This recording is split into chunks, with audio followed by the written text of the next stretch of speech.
Hello everybody and welcome back to Encounter Roleplay. My name is Will, I'm a D&D sex icon, and we're back today for the first episode of Zweihander, Blackhearts, a new show premiering here on the channel right here, right now. So let's kick things off just by going around the cast and crew. Why don't we learn about who you guys are, and you can tell us a little bit about your character as well while we're at it as well. So let's start off over to my right with Emmett. Emmett, how's it going today, my friend?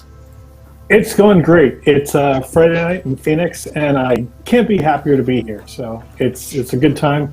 Talk to some folks who are in the boxes around me, and they seem like a bunch of cool people, and we're going to have fun. My character's name is Tomb. He is an elf, and he is an anarchist. And you'll learn more about him as time goes on. Excellent. Amazing. And we have Kimmy with us tonight. Kimmy, how's it going today? Hi! It's going very well. I'm super excited to be playing this. Think I kind of have the hang of some of the rules, so we'll see how it goes. I'm going to be playing Danielle, who goes by Danny, and she is a human fop. Fop is her profession.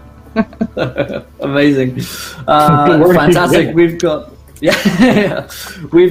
Speedy with us today. Speedy, how's it going, my friend? It's going just swell. Happy to be here. My name is Speedy. You can find me wherever there's not so speedruns. And I am playing as Charlie Barber, your friendly local barber surgeon. A human man with human needs and, is good at patching up blood or taking it away. Whatever you need.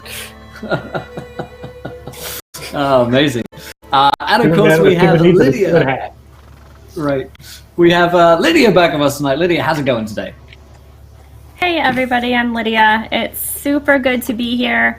You can find me on Twitter at CastleMacLydia. And for this, I will be playing Polaris, who is an elven astrologist. Amazing. Very cool. We've got Ruben with us tonight. Ruben, how's it going, buddy? I'm doing very well. I'm glad to be here. I am Mox Ruby, MOXREUBY, on all of the social media channels. Really excited to play my first ever role-playing game where I'm not in the same room with all the people that I'm playing with. So this is going to be a ton of fun. Very pleased to be on the Encounter Roleplay Network here. And I will be playing Nicholas Rattenberry at your service. I'm a troubadour, bit of a bon vivant, and a bravo. So I'm also Ostwald's most eligible bachelor. So you can look forward to more of that as we go forward. Tonight on ABC's The Bachelor. That's right, edition. Of course. Amazing. Cannot wait for that. And of course we have Doxy. Yes, we have Doxy back with us tonight on the channel. Doxy, how you doing? Yo, howdy. I'm Zero Doxy, and I mix culture greetings. How are you, Will? I'm good. Thanks for asking. I am well. I'm very excited to start. I'm playing Persephone. She is a human diabolist, I think is how it's pronounced. I think that's how we're going to say that, yeah. And I'm a little bit of a bitch, so this should be fun. Amazing. Well, I will be your games master for tonight as we play a new game on the channel, and a new game for all of us, in fact. So this is going to be our first time all together playing Zweihander RPG, and so we're going to start off slow, and we're gonna ramp it up as we continue through. This is really an awesome role-playing game, and they sponsor today's show, so if you haven't checked them out, you can go over to grimandperilous.com. These guys won the Gold Ennie in 2018 for the best game and product of the year, so you definitely need to go and check those guys out. They've got a big sale on Drive Through RPG. The products are incredibly cheap, and so if you are into any kind of dark fantasy stuff, if you listen to my podcast Turncloaks, or if you like the Warhammer Fantasy games that we've done here on the channel, Zweihander is the place to go. It's a D100 game engine. I'll be introducing mechanics as we continue. Like, if you've seen any of the Call of Cthulhu here on the channel, it's got a similar feel in terms of how you roll dice. You roll a D100, and you're looking to roll low. But before we start today's game, I'll also remind you guys we're sponsored by our usual customers, FantasyGrounds.com, our virtual tabletop of choice. Indeed, we're showing a map here on Fantasy Grounds right now of Penumbra, which is the game world in which we're going to be playing in here in a few minutes' time. So check out FantasyGrounds.com. Then, of course, tabletop.loot.com, a place to go to get all your dice needs.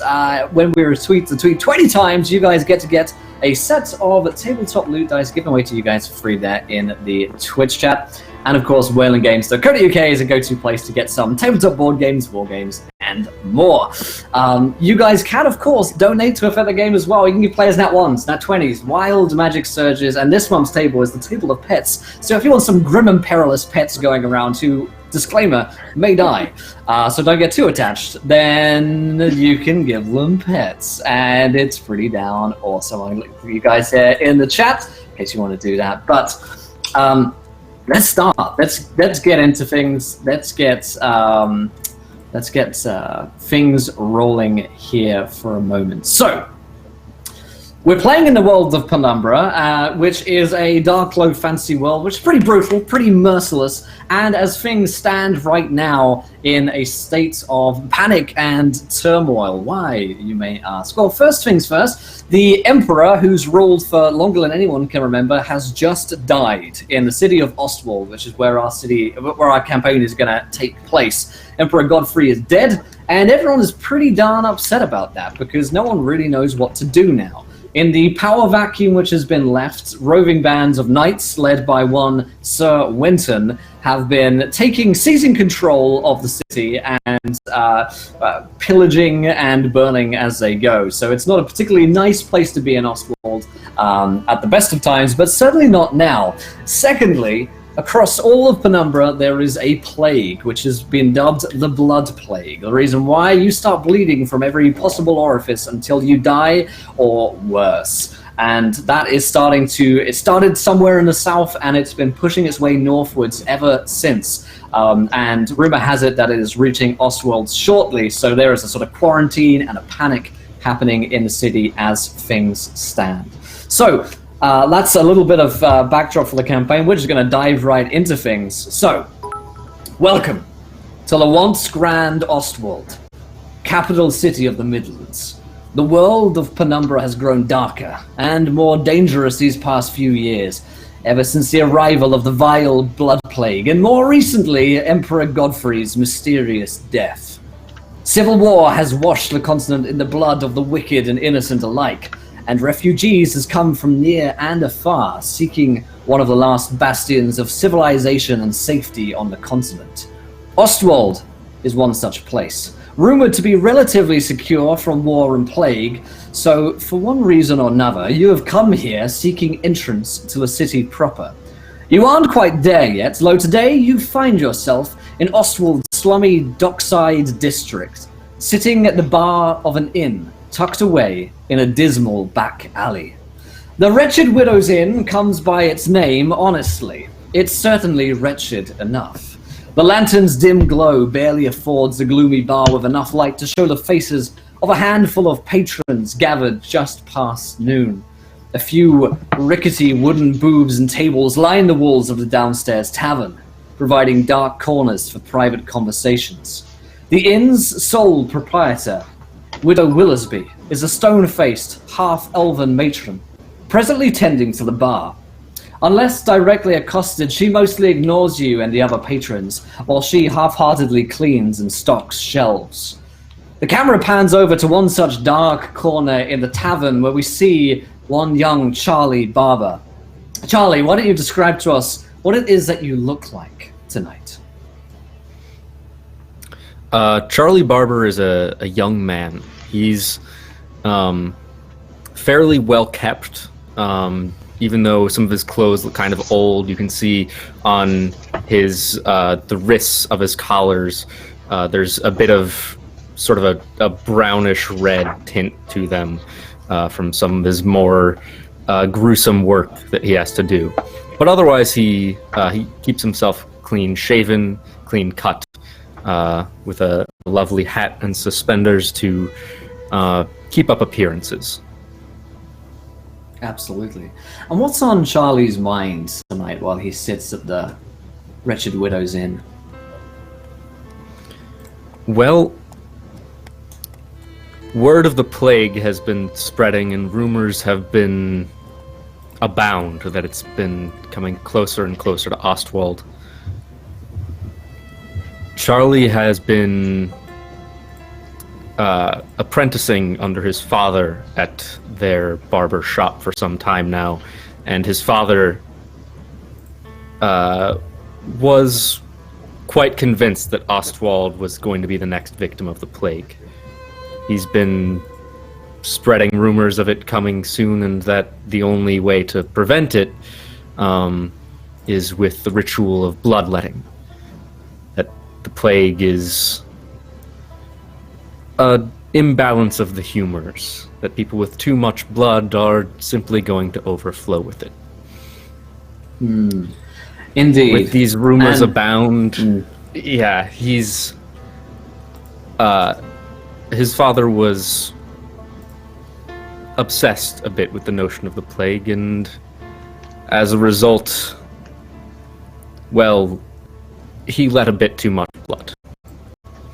Let's flashback for a moment.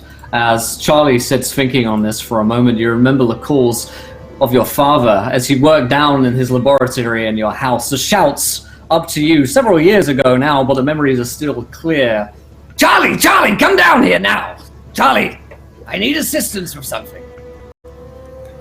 Run downstairs. What is it, Father? You see your father there in the pale light which is drafting in through a window deep down in this laboratory.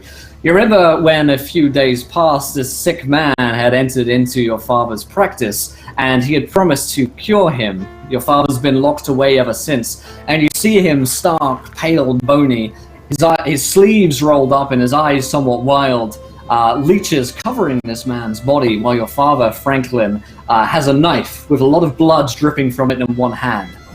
Charlie, I need some assistance. Hold him down, will you? He keeps moving. Yes, right away, Father. As you move to strap down the man, you can see that he's weak from blood loss, and it doesn't look like he's been allowed to move very far in the past few days. The room stinks of wet blood and excrement, where clearly neither this man nor your father has left this room for the past couple of days. It doesn't seem like he needs to be held down. His hand weakly and meekly tries to stop the restraints being placed upon him by yourself, as your father places the knife once again into his side and cuts deeply down it, and this man has lacerations all over his body where the blood has trickled down onto the table. And your father, with a smile on his face, that's better, good boy, yes. As the bloodletting finally stops, your father looks at you with a satisfied look. Good, this is excellent, Charlie. This work that we've done here together will be very important over the coming years as the plague finds its way closer to Ostwald. Is he dead? Dead? He looks at him as though he's considered that for the first time. It's possible that death may take him over the next few days, but for the pursuit of science, you see, this is all necessary. The man was very sick in the first place, needed my administrations. He agreed to all of this, you understand? He signed right here. Yes. Of course. Yes. As long as it'll help save more people down the line. Exactly. Of course it will. Imagine the research that we've done here, my notes, and he comes over to his desk side table where you see just a mess of notes which look like they've been poured over with bloodied hands. And as he kind of shoves them towards you, you can make neither head nor tail of his work, though clearly he has been working on something. This work will be invaluable. When the plague does reach Ostwald, we will be able to see to a cure via the form of bloodletting. Now, why don't you go and get me some more leeches? Right away, Father. Very good.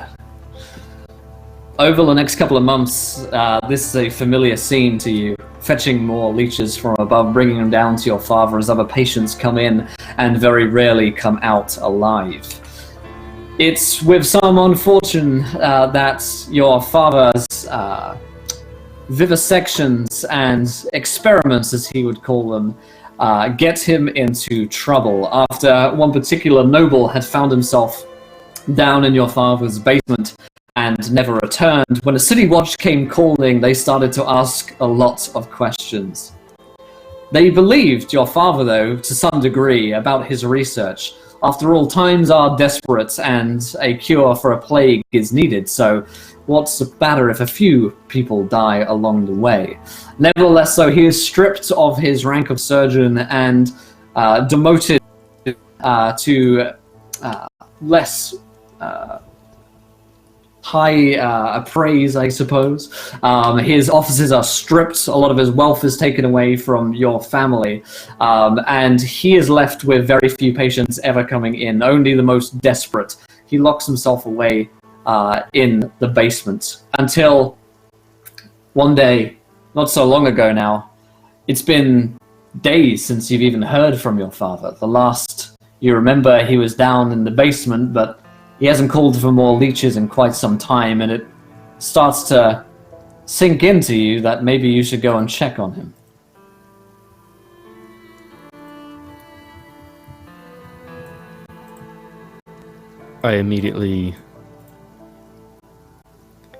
I've been expecting in some way a change. I cautiously head downstairs.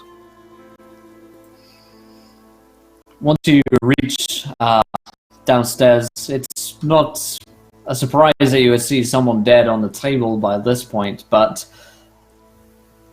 this time it's your father.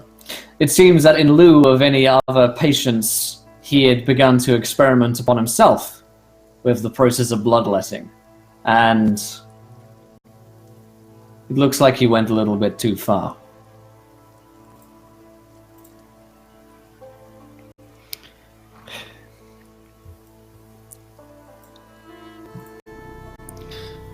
You always had to keep trying, didn't you? Keep on pushing the limits of what you could do. In the name of science, you said. In the name of saving lives. How are you going to save any lives like this?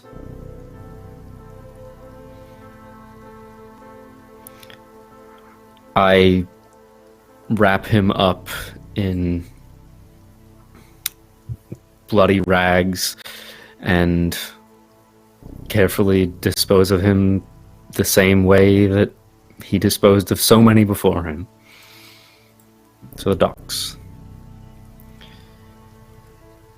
Before I drop his body off into the bay, I rip off a portion of cloth from the rags I carried him in, take it back to the shop where we work, and carefully, as I've done many times before, wrap the bloody rags around the barber's pole, letting local folks know that we're open for business still. Can't tell them. I can't. And so as your disguise and I suppose ruse continues, no one seems to really notice your father, who for the most part was forgotten by most, feared by those who did still know him. And so you keep open the practice for as long as you can to continue your father's business, the only trade that you know. And so, flashing back out from that, you catch yourself while back in the wretched Widow's Inn, as you peruse back on those grim memories. And you spot another man entering into the bar. This man is Nicky Rattenby. Nick, why don't you describe to us what it is that you look like? Nick is a young as well, not quite to his 30s. He has light brown hair, pretty tall, almost 6 feet, well built. Carries with him a set of means of defending himself, a bit of a shield and a pike. He has piercing gray eyes, although you can only see one of them as he wears an eye patch over one of them, which sort of adds to the mystery. He appears well put together, stands up straight, and looks like he belongs in the place. Excellent. Nikki, as you take a seat from in the bar and order a drink from Widow's Willisby, what is it that's brought Nick here today? What's on his mind? So, where is this bar? Let me, in fact, show you on this map. Ah. Great. So, the Wretched Widow's Inn here in the Ostwald Dockside District is point number 2 on our map, which I'll scroll over for our audience here in a second as well. So you're about here. You're not far from the docks itself, but it's a wretched back alley. There's not much that really happens here. There are a few guards that even dare to patrol, and it's rife with cut purses and the worst kinds. What might bring Nikki to a place like this? Pretty well at home in a place like this. Always a bit of a hustler, always sort of looking for what's next. In between hustles right now, and so always good to check in on the local businesses to make sure that they're everything's on the up and up. If there happens to be a loose coin purse lying around, or a sad widower or something along those lines for Nick to take advantage of, that's, always more opportunities on the horizon.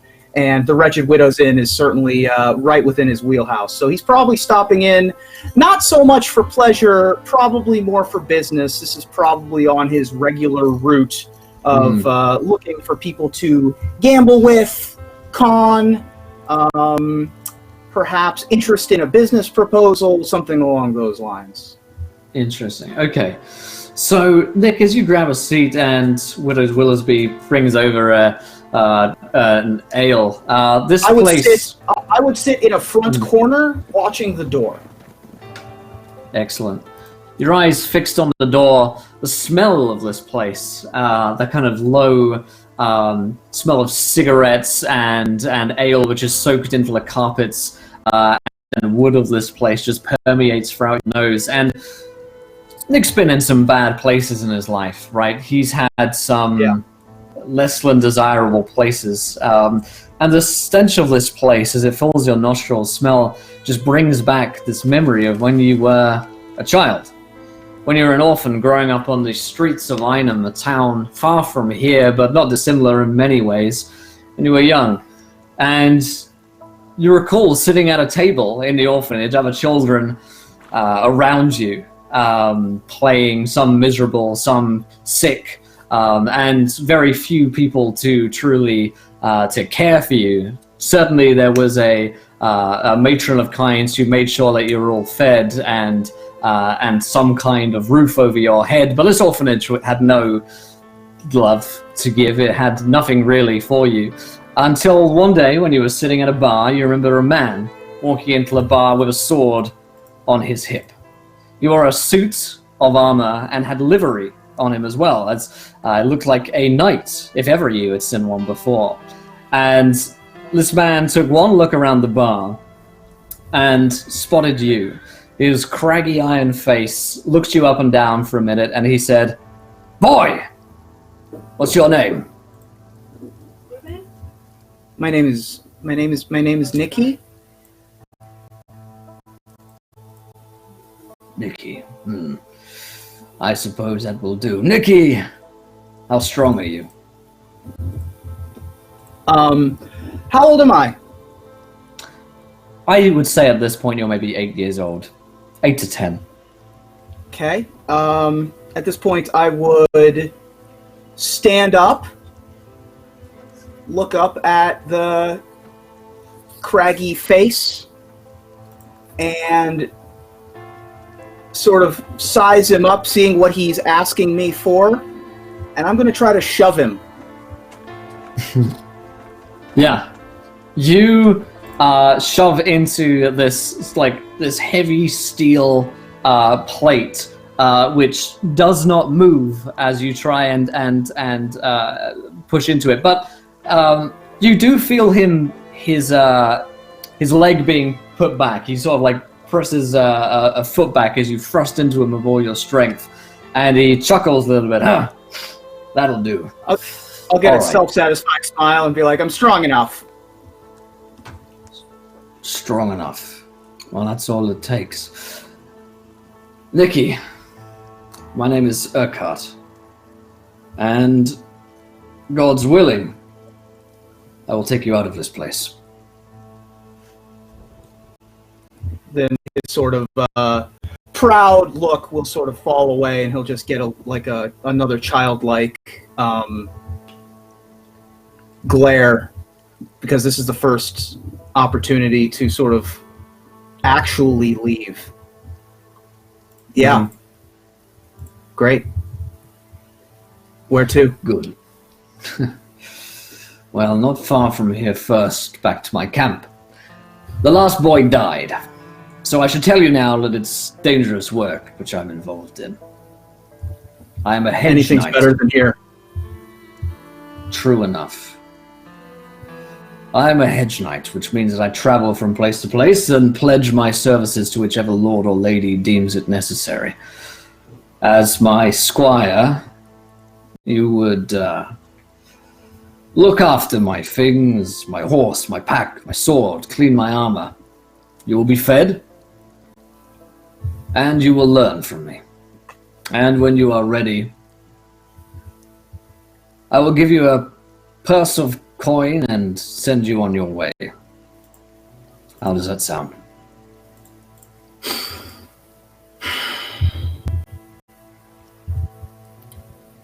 Sounds all right. Should we start now? Oh yes. We leave immediately. Fetch any things that you have, and let's go. He will immediately sprint away to wherever. Are my things nearby? Oh yeah, this is an orphanage. I mean, you probably Sure, have so like I a would- bag of some clothes, Yeah, I would. maybe. I would run to my cot or my locker, Mhm. grab just a small rucksack. That doesn't even have anything in it. Just a bag. Maybe it has, a couple of other shirts or a pair of socks or something like that. But yeah, and then sprint right back and stand at attention. Absolutely. Urquhart turns swiftly on his heel and leaves. The two of you ride together on his horse back to his encampment, where you meet the rest of his traveling band. They are a motley crew altogether. While Urquhart himself may have some claim to knighthood, the rest of these men and women are certainly less than scrupulous about how they conduct themselves. There is gambling, there is drinking, and there's a whole lot of carousing as well over the next couple of years with Nikki and this band, as they come to be something as close as one could get to a family for someone in Nikki's position. Mhm. Urquhart is a stern but fair enough leader and teacher, and he teaches Nikki in the ways of swordsmanship and how to handle yourself in a difficult situation. The two of you travel and get into a scrape or two, into as much trouble as you could possibly imagine, while the rest of this crew teach you other skills that will become very useful to you. Skills such as gambling and cons as well. This group have a couple of rackets that they've been pretty practiced at doing, and they're more than happy to use you amongst these cons as well and to teach you their trade. It's years later when you're close to being a man, that Urquhart gives you a coin purse one day and looks you in the eyes and says, Nikki. And by this point, Urquhart is an older gentleman, probably in his late 50s, which for a mortal like Penumbra, you're getting on quite a bit if you survived this long without catching a plague or getting your head cut off. And his beard sort of flecked with grey strips now, puts a hand on your shoulder and says, the time has come, son, for you to make your own way in the world. What? But you're still able. Why can't you? Are you leaving? I suppose in a way I am. Yes. Mostly you're the one that's leaving, Nikki, because you've learned everything you're ever going to learn from me and these people here. And it's time for you to find your own way. A different life can wait for you, Nikki. You're smart. A better one as well, I would hope. Now, you've heard of the city of Ostwald, have you not? Grand capital. Well, that is where you should travel. And take this coin purse here and this sword. Strike out on your own. And, should you ever need us, then you know where to find us.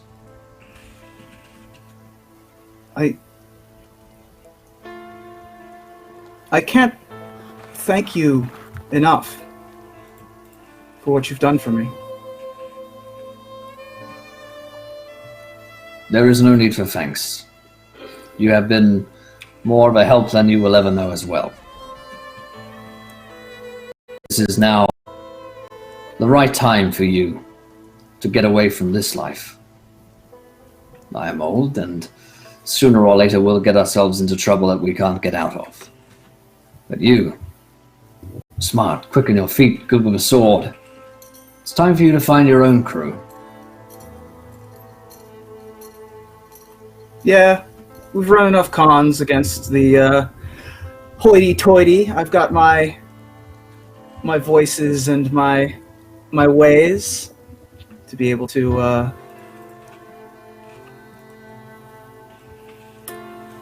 I'll miss you. Thank you.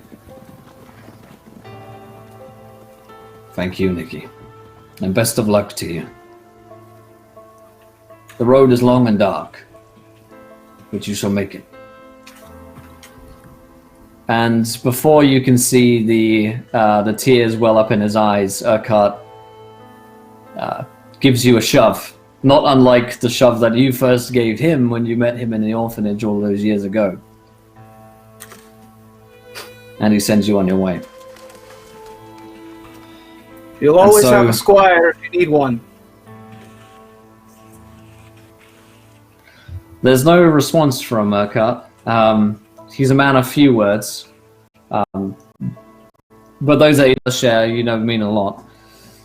And so as you're ruminating in the Wretched Widow's Inn, you think back to that moment, and the smell of that orphanage is all too familiar as the widow comes over and says, "Here's your ale."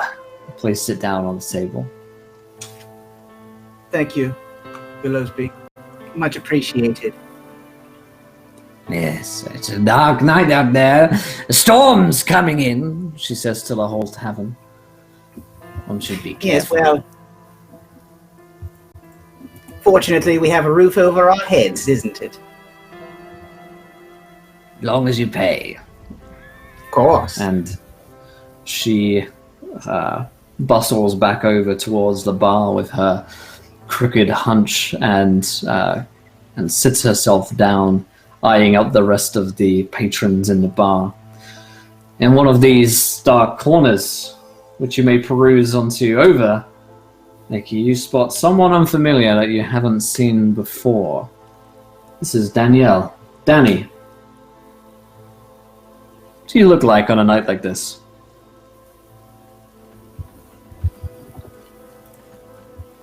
Oh, you are muted.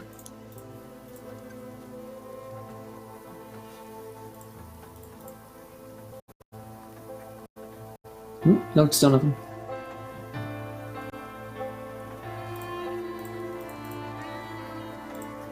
The old refresher there. Try it now.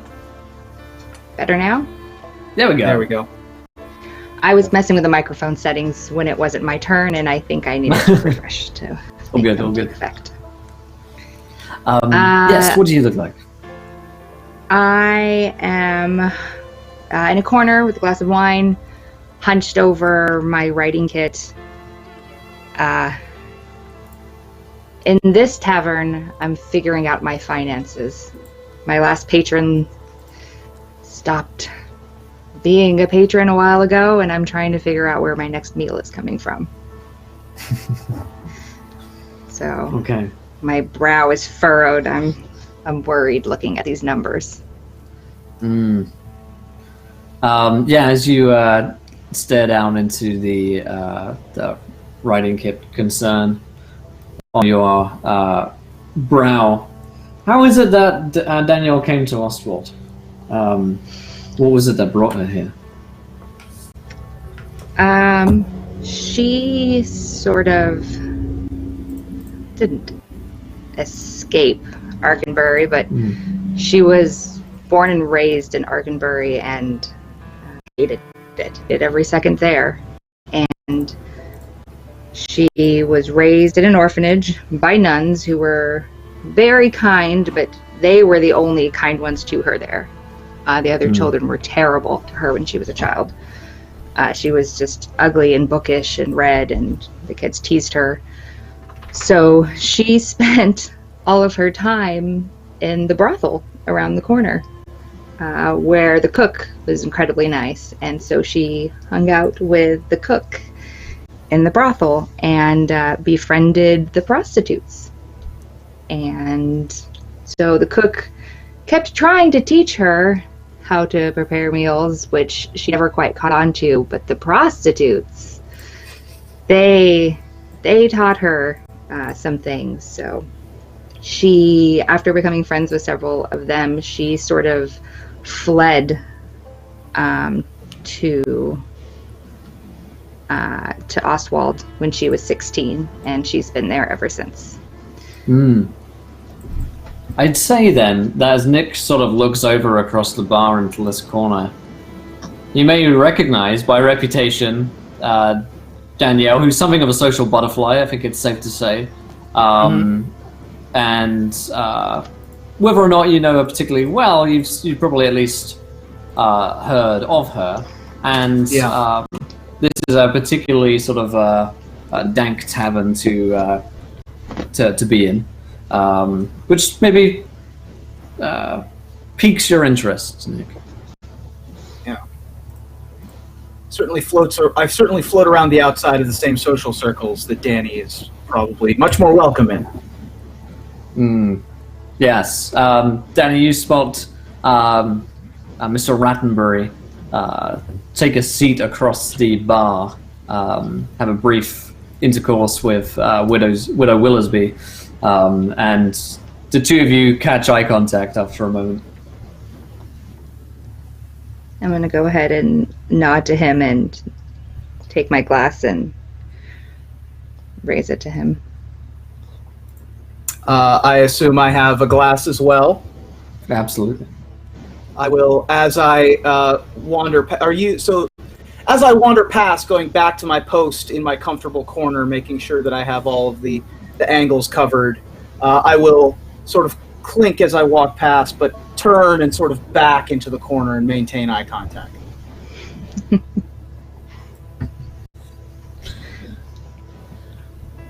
Does Danny respond in any way? I smile and shake my head.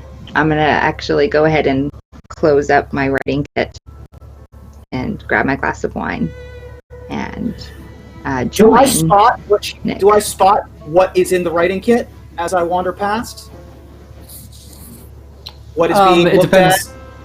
I guess it depends how much Danny would be trying to conceal it, and how closely you're trying to look. At a glance, I guess you see numbers, right? I'm not trying to look very closely.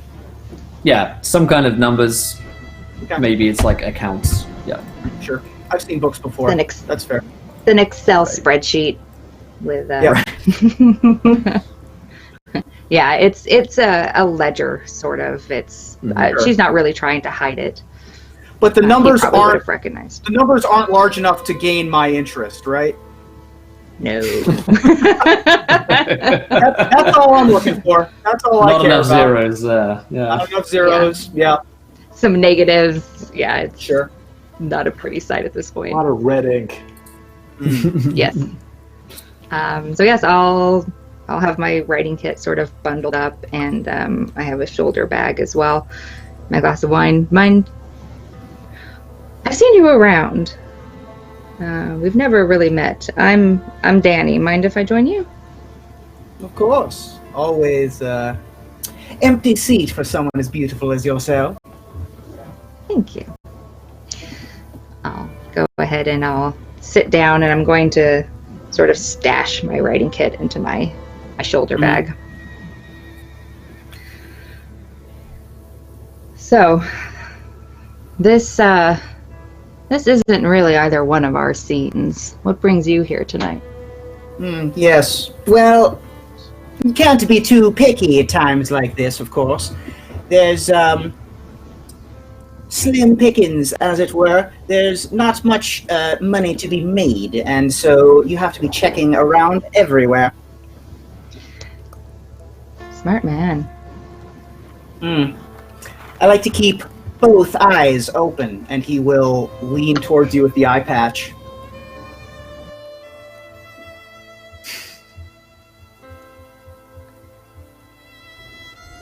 Oh, did we lose Kimmy's mic again? Damn it. No, I think Nope. that-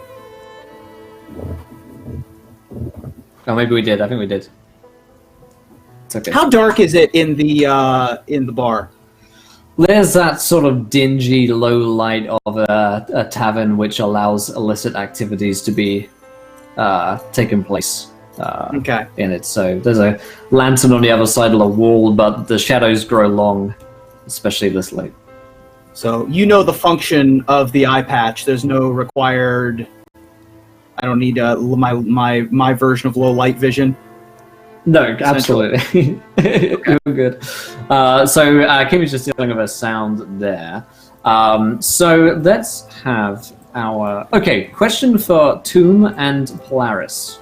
Or actually, Lydia looks like she's also frozen. Tomb, tell us a little bit about yourself. What might you be doing on Ostwald today? And what might you be doing at the Wretched Widow's Inn? The door opens again. You're coming in. There's a storm about to break outside, so you're smart enough to get a roof over your head. What would Toon be doing, and what's he look like? He's an elf. He's very tall but very slight. He's about 6'6", and maybe 120 pounds. Maybe. Very thin.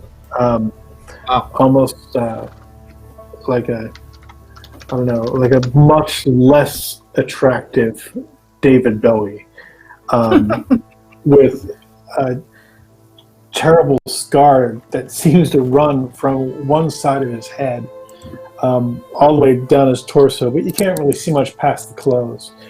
But it looks like light. Not an incredibly attractive man. Brown hair, amber eyes.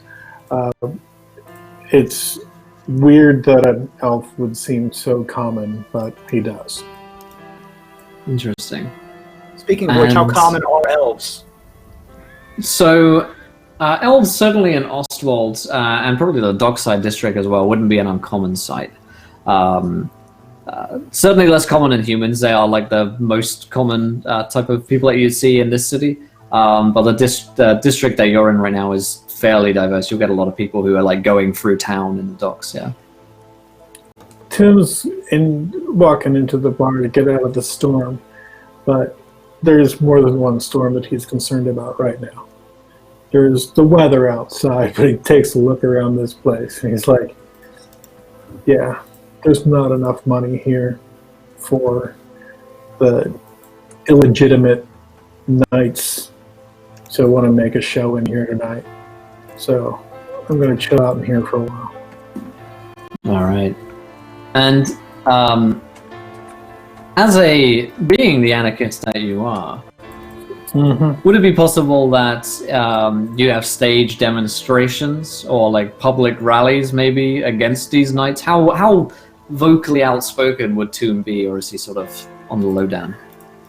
Man, like when he talks to you, he's got this weird twitch, almost like he's been beat up quite a bit. So he probably learned early on to maybe keep his mouth shut a little bit more than he would have as a younger man.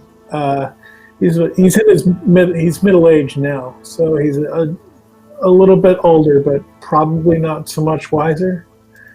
I imagine he tries to keep things on the down low, but can he notice that there's the barber's here? Can you see him? Yeah, yeah, absolutely. Yeah, so you definitely spotted Charlie there. He's not going to say a goddamn thing to him, but he's going to keep an eye on him the whole time. Charlie, this elf. Yeah. Sorry, keep going. No, you're good. Just going to say, how obvious is Tomb's reaction to spotting Charlie?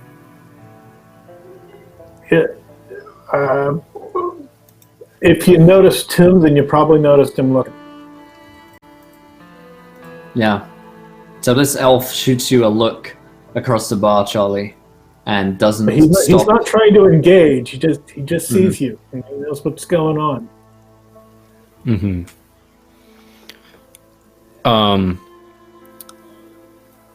Charlie's at the bottom of his third drink at this point, trying to drown out some thoughts. So he probably looks over, sees you looking, and doesn't care too much. Okay. I will turn to Danny real quickly, noticing the exchange of glances, and say, "Are you able to defend yourself? It seems the storm might have riled up some old feelings, if I am not mistaken. Just keep an eye." And I will lean in with my eye patch again. Well, I mean, I'm more adept at writing stories of battles than I am at engaging in them, but I can flee with the best of them, so thank you for the warning. Of course.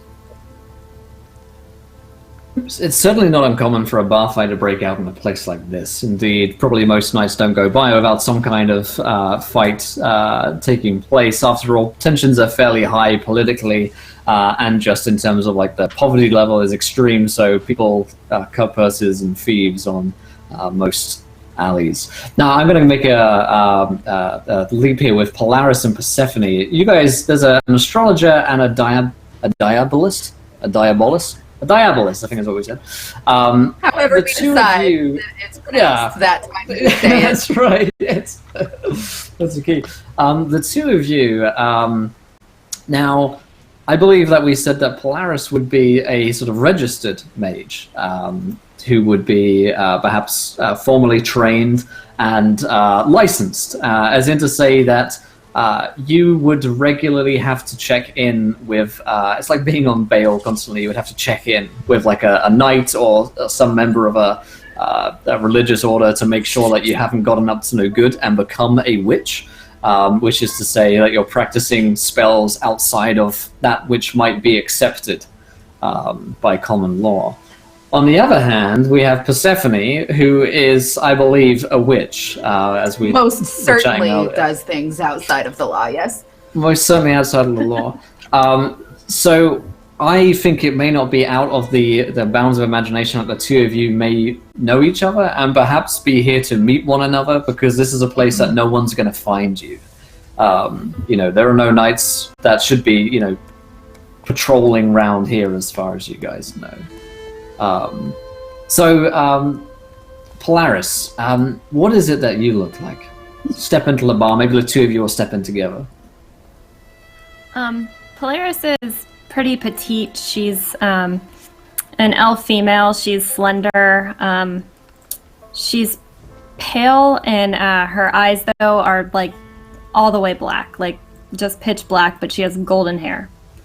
And I don't know, she's just an adult. She's kind of unassuming other than the golden hair.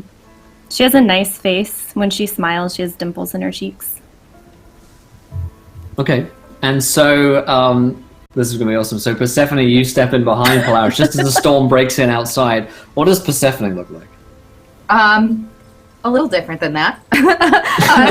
She's also a slight woman. If you were to look at Persephone, you'd see a woman whose age is really hard to pinpoint. She has the face of a young woman, but her like wild black hair sprouting out of her like several scarves and cloaks and hoods has definitely more than several silver strays peppered throughout. You'd also notice that she has scorch marks on all of her like billowy clothes and on several spots on her skin. So like just what peeks out of the many layers of clothing that she's wearing, which is to say like sometimes her arms and the parts of her face that you can see, and you would assume there would be several more under the wrappings that cover her wrists and hands. When she goes out in public of late, she tends to pull a cloth over her mouth and nose, and you suspect that a little bulge that you see inside is carrying herbs. And also she carries herself very self-assured, but on purpose. You know, she's like a scared queen, and she moves like she's very careful and diligent. And if you look at her, she might appear to be worried, maybe, and that's only if you look at her. It's not that she's at all unpleasant to look at. You just probably wouldn't look at her because she does her best to kind of fade in. Okay. The crowd. Two very different people step into the bar. Now, Lydia and Doxy, you guys can decide, what is the nature of your relationship? If you guys were here to meet, would it be under friendship? You know, maybe you guys knew each other before and you went down different paths. Is it under, like a guise? So Persephone, maybe you just wanted to meet a licensed magician? Or whatever else you guys feel like it might be. Why would the two of you be here tonight together? I think we used to be friends. Yeah, I like the idea that we have some kind of like relationship already. Yeah. I was just like, okay. Fuck all this regulation noise. I'm out. You can come with me, but you stayed on the path, and I went my own way. That's how I feel it would go. It's like the Taylor Swift song, Bad Blood Plague. Right. So let's see if you step in. You haven't seen each other in years, let's say, because maybe you were like childhood friends or young adult friends. You haven't seen each other in a little while. So this is like a it's like when you meet an old friend, like a reunion sort of deal. And so you take them to the scariest bar in town so that no one finds out that you're meeting this person who isn't strictly cool.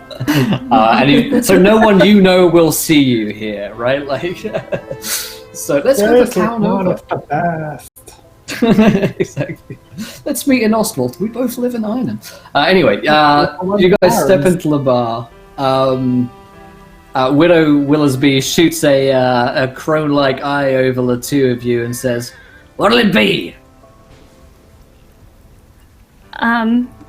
Do you have something sparkling?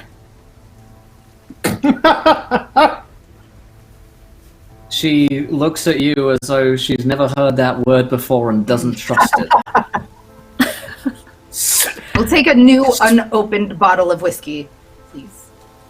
Very well. She runs over to the bar. Now, looking around this bar, amidst the low lighting, and there's a couple of other regular patrons at the bar, you will spot a Charlie, the barber surgeon, in his hat, and you will also see Toom, the elf anarchist, along with Danny and Nick, who appear to be a little bit more well-to-do, I would say, sitting next to each other down the end of the bar.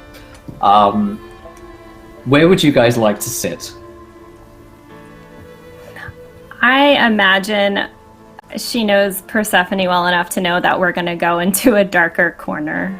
Yeah, a table somewhere. Like Persephone, as soon as the whiskey is handed to her, she would start like rubbing off the bottle with her cloaks, and just without even saying a word, start walking towards the darkest, dingiest booth in the place. We'll take a booth. Real quick, yes. I want to get a layout of this bar real quick. Now, you said that this is the Wretched yeah. Widow's Inn. Presumably that Yes. means there's a second story. Let me see. I may have a map for you, actually. Of the In my head, I'm picturing the bar from Westworld, where there's sort of like a gallery second story, but Yeah. be mistaken. See if I actually have one of those ready and set up. If not, we'll just make it up. It's not a huge deal. Just was wondering. The right gates. Aha. Yes, let me share with you what this place looks like. It's really, come on, Fantasy Grounds. It's really more of a hovel. A little horror. There we go. And this should be shared with you guys on Fantasy Grounds. Let's see if we can show this here on the stream. We'll load here in a minute. But basically what you've got is this little stone building with some... I think it's actually the upstairs. No, it's both rooms, yeah. You've got the main tavern itself down in the south. This will load for stream here in a second, so I apologize. With a couple of tables, and further through, you've got the bedrooms where people could stay, along with Widow Willoughby's own bedroom. There we go. It's small enough that you would be able to see everyone in the bar at any given time, but it's also large enough that you would be sort of obscured in terms of like vision, I guess, from like seeing them particularly well or overhearing them as well. This. So you two take a seat at the very darkest hovel of this place. What do you guys talk about? I would probably Larissa. I would probably start by like reading her zodiac horoscope of the day.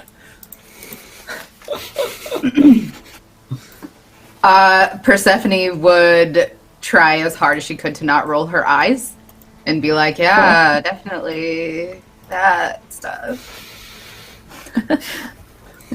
What is Persephone's sign? I imagine that she is a winter baby, so I did not your get sign on your sheet. See. the season You're an of Aquarius. winter dooming. The gavel will ring twice. Ooh. All right, I've made you an Aquarius. All right, sounds good. Whatever one is a bitch. I don't know. I just chose. Picked a winter one. Okay, so you guys go through the signs. There's a bit of awkward sort of like, yeah, okay, sure. Persephone, are you the one that's called this meeting? You know, are you the one that's reached out, or is it Polaris? I feel we saw each other on the street and just like, yo, Oh, shit's just kinda now. fucked up around here. Do you want to go get a drink and talk about it? Yeah. Okay. Is the nature of the conversation congenial?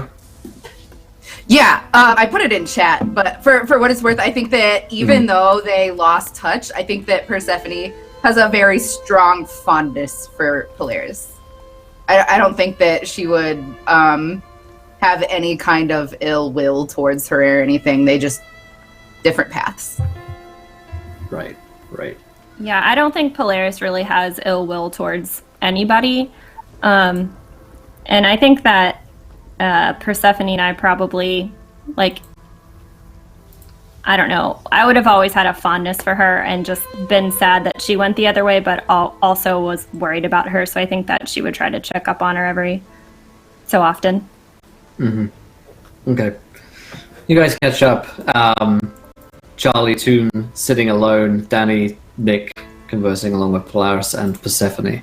And the evening goes on as the storm gets worse in the latter part of the evening. Few patrons are leaving the bar, and Widow Willisby is having a good night of things. And then one patron enters the bar. She's a woman who is drenched in water, thanks to being out in the rain, presumably for quite some time.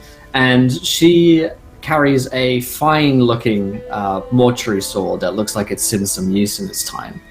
She wears livery akin to a knight. Certainly, Nick, this might pique your interest for a moment. Though she doesn't wear the finery that one might expect of a knight. The pattern that she wears, her heraldry, is that of a black heart on a white background, and that white is a very faded, old, patched-over white as well. Those of you who may have spent any time in Ostwald might recognize this symbol as pertaining to the Blackhearts, who are a mercenary band in the city led by one Jean Chevalier. These guys sort of keep themselves to themselves, but they are pretty much the only force that the Knights of Sir Wenton typically know best to leave alone. They're not strictly freedom fighters, but they are certainly freer than most people in this in the city right now. And they are given some kind of not political amnesty, but they certainly swerve the other way because these people know how to handle themselves. She gives the tavern a brief nod and takes a seat alone by the table. Now, would anyone have any dealings with this particular band, or indeed any interest in them in particular? Immediate thoughts jump to maybe Toon, as if he's a bit of a anti-knight. Toon's buying a drink. Oh, really? Okay. As you buy her a drink from the widow, she smiles at you and says, "Please, take a seat." Is it safe? As far as I can tell, safe as one can be in a place like this. Fair enough. He sits down. And she said, "Although something has got the knights riled up tonight, I hear. Hopefully they won't come in here." The only reason I'm here is because I figured they wouldn't be. Well, they have been known to tax the widow here, I believe. But that's why I've been sent here, in case any trouble starts, I can put an end to it. A little bit of protection for the widow. If you need my help, let me know. Absolutely. My name is Marie Van de Mort. And who might you be? Name's Toon. Toon. Why is that name familiar to me?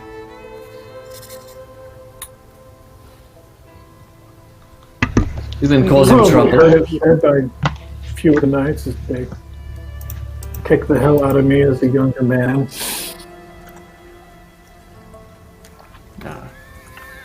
That makes sense. So as Toon and this strange woman take a seat at the bar and begin to converse, let's head over to Danny and Nick for a moment in the other corner of the bar.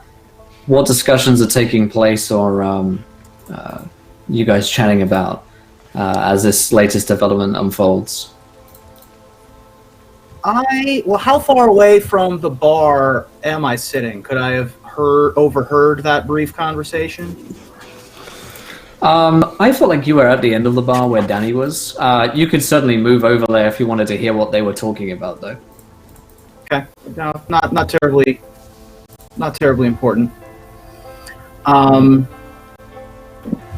would turn to Danny at this point, and I would say, "Listen, this has been lovely." And then I take the eye patch and like fold it up and say, "But I think we're on the same page here," and then put it back down.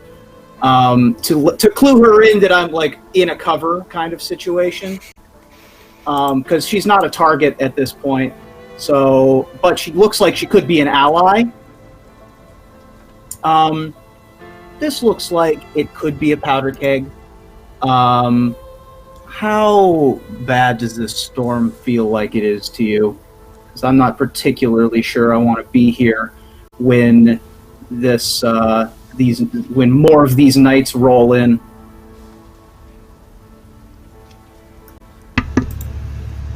Well, I mean, if there's going to be more of them and they're going to start trouble, I don't want to be here either. I mean,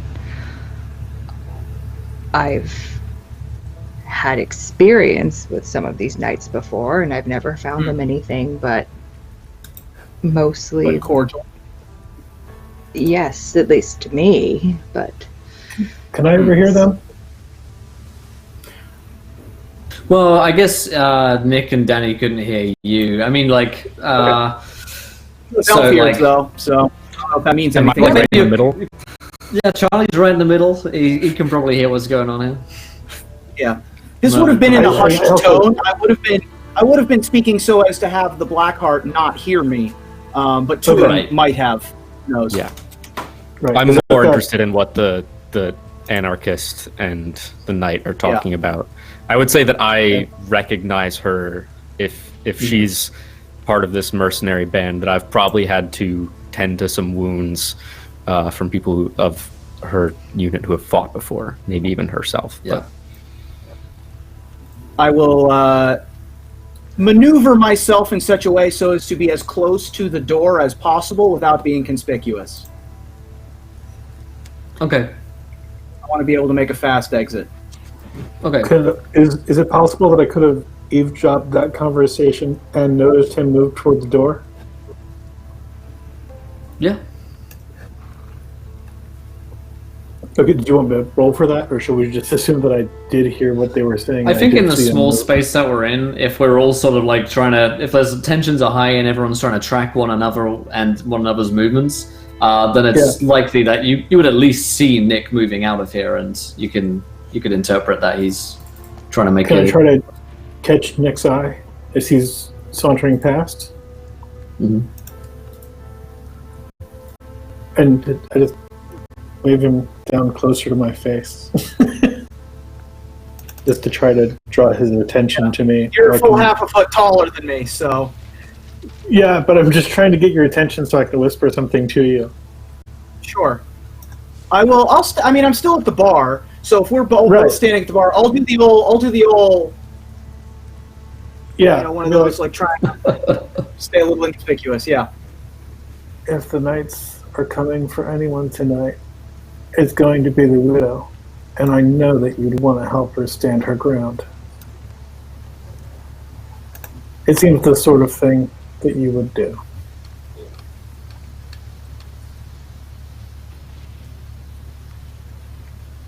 And I'll stay leaning in for just a second before I lean back.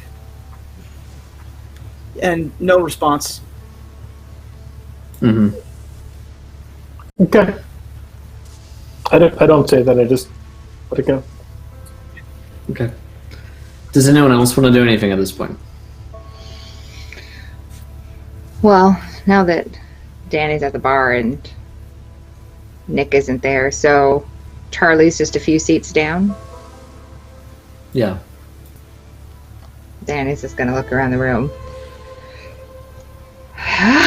And I'm gonna slide down the few seats and sit next to Charlie. Hello there. he was, he seemed surprised to see you sitting next to him because he was trying to sneakily listen in on the conversation with the knight and wasn't expecting anyone to come from that side.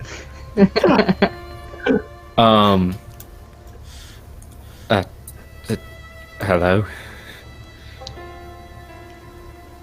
How goes all the cutting off of limbs and shaving faces and other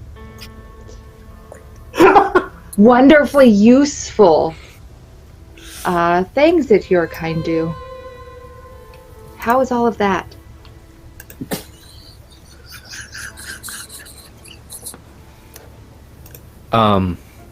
Well,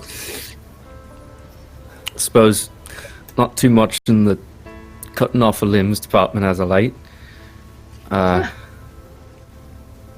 Things have been tense, I suppose. People worried about their health with the plague. More business, I guess. It's always good, till it isn't. Good.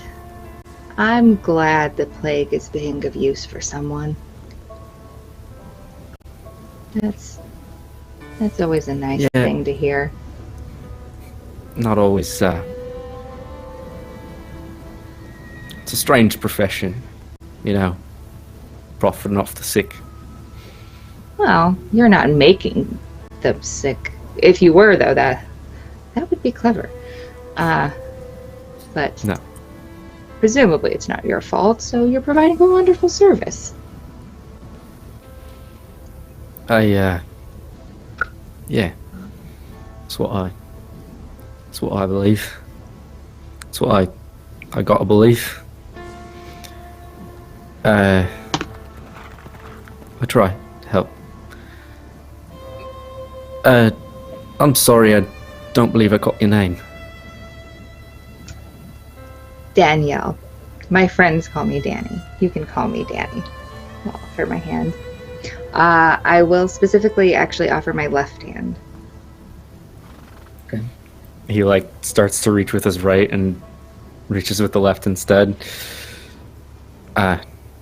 Pleasure. It's Charlie Barber. Makes sense. So, Charlie, what do you make of the Blackheart at the other end of the bar?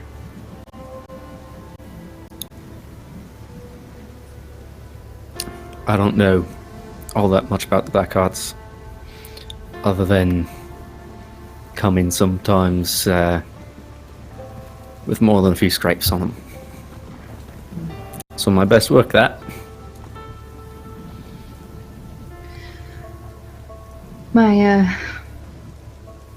My other friend Nick there, he seems to be worried that there's more of them coming, that there could be trouble, but I haven't had many dealings with the Blackhearts except for in taverns,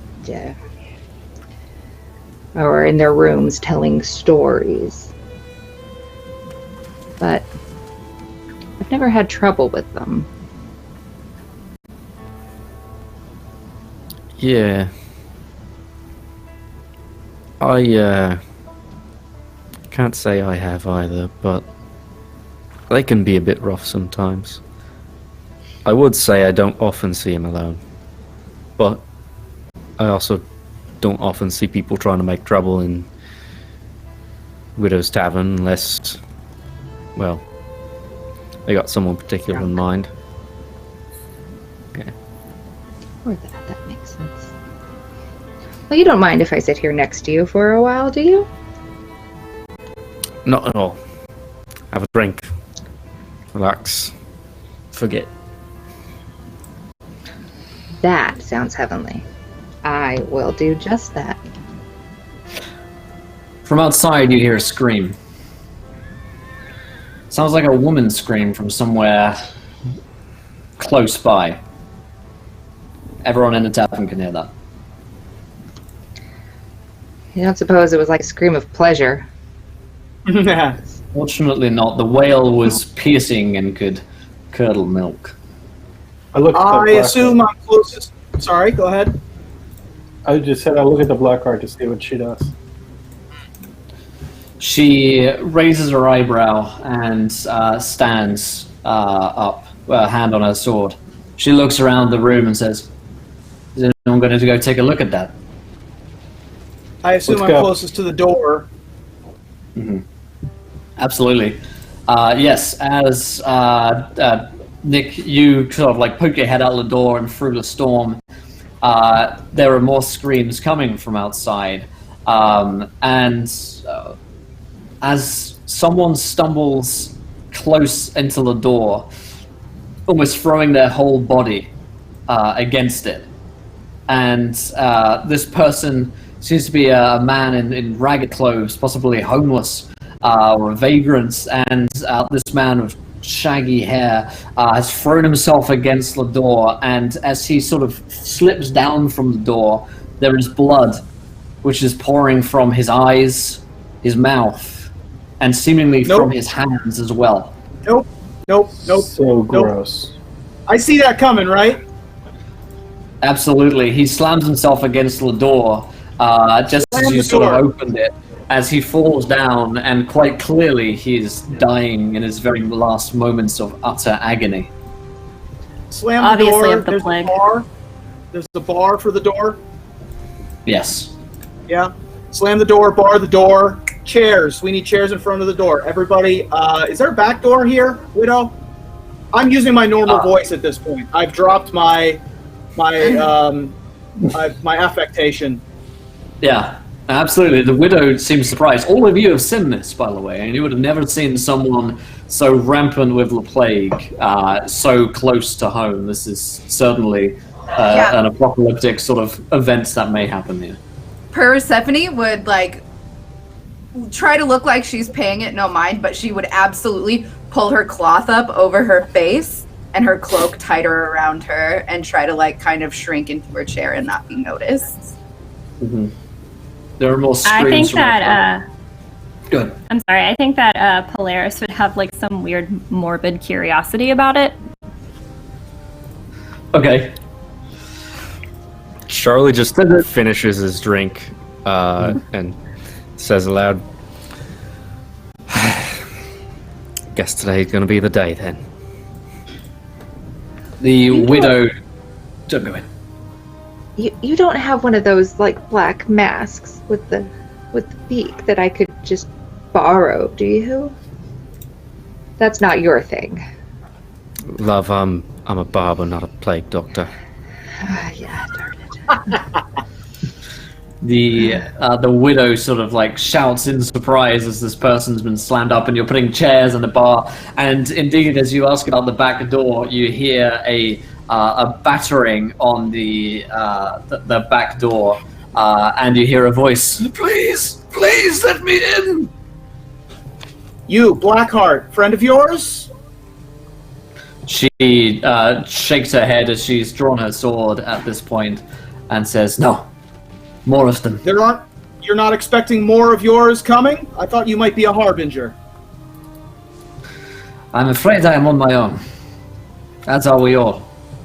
Great. As she's good. like helping All right. you bolster chairs and stuff. Secure the back door. I stare at the barber and say, "Your patients are making house calls." Those aren't my patients. He doesn't live here, presumably. Opens up his bag and pulls out his straight razor. It's like, hope we don't have to use this. All right, my guy's gonna go pretty much into fortify mode, taking whatever cues he can from the Lady Blackheart. Whatever they're doing, he's trying to support. Absolutely. So the back door, as a group of us, you guys go to secure it. Throw chairs up against it, tables, whatever it is, and you hear the sounds of the people on the outside who are succumbing to this infection, just screaming out in agony, and you can hear the wet coughing sound of blood as it's choking up on the outside, and they're trying to battle themselves through with the bloodied stumps of their hands. And the sounds outside now are of chaos and pandemonium, screams and shouts in the streets, and the trumpet call of knights, as presumably some kind of army is being pulled into effect to try and bring some kind of order. But inside the Wretched Widow's Inn, no one has come in yet, but certainly the panic amongst the other patrons is substantial. And the widow herself, she is not in a good state. But you have managed to secure the back door from anyone from entering, at least for now. Persephone is going to rip. Sorry. It's okay. I have a delay with the audio. How many other patrons are in the bar? Other than us and Marie? There are only 3 other regulars here who are drinking. The 3 of them seem to be old and frail. Great. Persephone's gonna rip a bit off of her cloak and sprinkle some herbs in it and pass it over to Polaris and be like, we must find a place to hide. Polaris, I guess, would take it. She has no reason not to, trust Persephone right now, and she seems pretty upset, so I wouldn't try to go against what she wanted to do. I tell the widow to get in her quarters and lock the door behind her. Okay. Hey, Will, are there any windows? I don't know if she does or she doesn't, but that's what I tell her. She would definitely hide away in there. There are windows. They are. You could see out from the south entrance, south side, and if you were to look out of the window amongst the storm, you see figures, dozens of them, moving through the streets, moaning, screaming, wailing, all of them, in the same state. And this is almost, this is an epidemic, clearly. And now further, you can see knights on horses, and they seem to be cutting down people in the streets and making their way towards the Wretched Widow's Inn. So I've had to make quick getaways before in my life. Does this look like the kind of situation where we can slip out one of the 2 entrances or a window, or perhaps if there's a way out the roof? Or does this look like we have to batten down the hatches and have a defend against a zombie horde kind of situation? Which one does it seem like I would... Yeah, I mean, taking a look at the defenses of this place, I mean, if there are more of these things coming, and suddenly nights, there's no way these doors are going to hold up for any longer than a couple of moments. As for making a break for it, the streets seem like chaos. And with what little knowledge you would have of the plague, even breathing the same air as these people could possibly infect you, as far as you know. The one thing that you would know, however, I think possibly Nick might know this in particular, is that the Wretched Widow Inn has a smuggler's entrance, which is to say it has a tunnel beneath it which could take you out of here. It's just behind a bar. And that would strike you as somewhere that you could get out of here if you didn't want to stay. That's amazing, because Persephone would have grabbed Polaris by the hand and just pulled her behind the bar and ducked down. Okay, so when all the commotion was happening. That's where Danny's going to. As soon as the widow hides, Danny's going around the bar and is looking for the most expensive bottle of wine. Because also Persephone definitely pocketed the bottle of whiskey. 100%. Right. I'll see Persephone with her bottle, and I'll clink the bottle of wine. We're all going to bleed to death. It's going to be fun. Weepers. I will present my pike and shield and stand where the Blackheart tells me. She having spotted, as you guys go behind the bar, you would also see the trap door, which is partly open at this point. You can see down into darkness. There's a small ladder which would lead you out of here. And Marie has drawn her sword and says, "Well, I suppose we could try and stand as long as we can, or we could try and make a break." That's not. We've got one masterless mercenary. We've got a leechman. We've got from what I can tell, an angry elf who's just a roustabout with no job. At least 3 witches of various flavors. We do have the deadly constable, I believe, is more stiletto than satin, if you do know what I mean. Perhaps the 3 rickety skeletons sitting at the end of the bar can help defend. No, I think we should get out of here very quickly. Follow me, and I will walk behind the bar. Ladies, I beg your pardon, but please move, and I will open the hatch to the basement. Okay. The hatch opens. There's a ladder beneath and a small, like crawl space, basically, from which you could. It's not big enough to really walk down, but you could crawl on your hands and knees out of here through this mud tunnel. And Marie seems to be in agreement that that's the route to go. It will lead somewhere, at least off from this street. Culture before swine. What was that? No, I'm just being a jerk because I'm a Bravo. That's all good. On the way down, I mean, we're going behind the bar, which is where all the spirits are kept, correct? Mm-hmm. Yeah. My Toon's gonna do a quick appraisal of the situation and grab a bottle of whatever is the most flammable on his way down. Okay, the highest proof. I like it. Everyone grabs a bottle on the way down. That's I will make sure. I will make sure that the lady, the Widow Willowsby, is with us. If she wants to come, I will actually say, "Are you coming? You coming?" She or says, are you going down? "I was born in this tavern. I'm gonna die in it as well." Great. Does that go for wait and drink and nod at the end of the bar? The three older folks at the end of the bar. This is like the bar at the end of the world, right? They are just like drinking, and they're like, this has not changed for them. Nothing is affecting their mood. They're probably resigned to their fate at this point. I have some red cap mushrooms that I would set in front of them and say, "You kids have a good time," and then I'm gonna go down. How old and gross are they? I mean, they're like 60s to 70s, which is like unbelievably old for this time. Setting. I'm gonna go ahead and make my way over to them. Okay. And grab each one by the face and tell them, "You matter," and give them a gentle kiss on the lips. And then I'm going to escape with everyone else. This is like the best day for these three old dudes who are now high on mushrooms. I know, they're gonna die.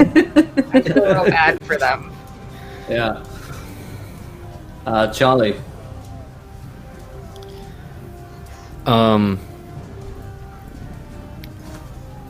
I'm more than aware of what the situation here is. I know that we can't just fight the plague, and I know that trying to do so would probably kill us and not save anyone. So we have to fight another day. I'll grab a bottle of strong alcohol on my way out, and that's about it. Just robbing the place. She doesn't need it anymore. She doesn't need it anymore. Yeah. No. Hey, for me, it's artillery. For him, it's medicinal. Yeah, exactly. Oh, for me, it tastes good. I would go to Widow Willowsby and say, "So you're planning on dying here?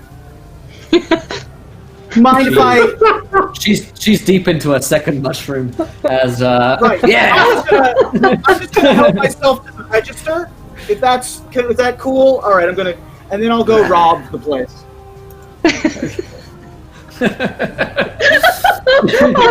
You're the worst. Yeah.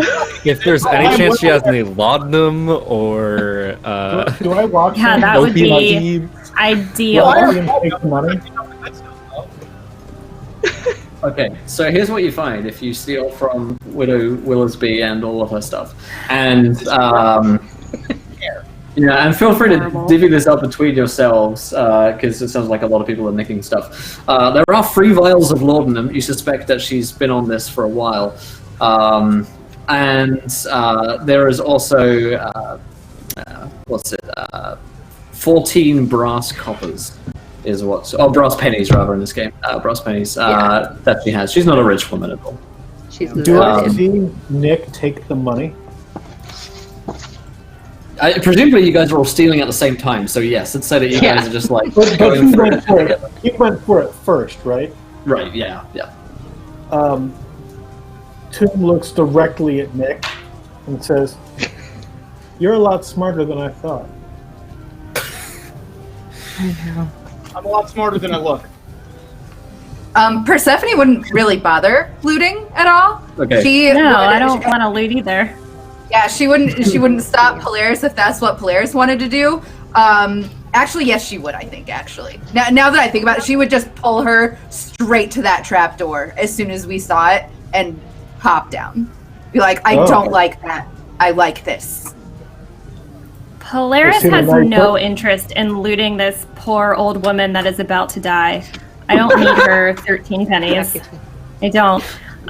In fact, Polaris, I think, probably knows about the plague. She's a scholar, and I do think that she's been trying to look for signs in the stars and try to read that to understand how the plague would be spreading. So she might have, even without realizing it, kind of anticipated something like this was coming. Right. Yeah, she's planned for doomsday. Okay, so it sounds like, like any good astrologer. Right, there's no signs. But you're not looting? Marie was the I'm not first one looting. down the smuggler's thing, right? Marie was the first one to go down the smuggler's thing? Alright, I'll take up the rear. Everybody go ahead of me. Okay. And I'll close it behind us. Yeah. Okay, Danny so will grab everyone the second best bottle of wine. She has the first one. She'll just put that in her pack too. But sure, why not?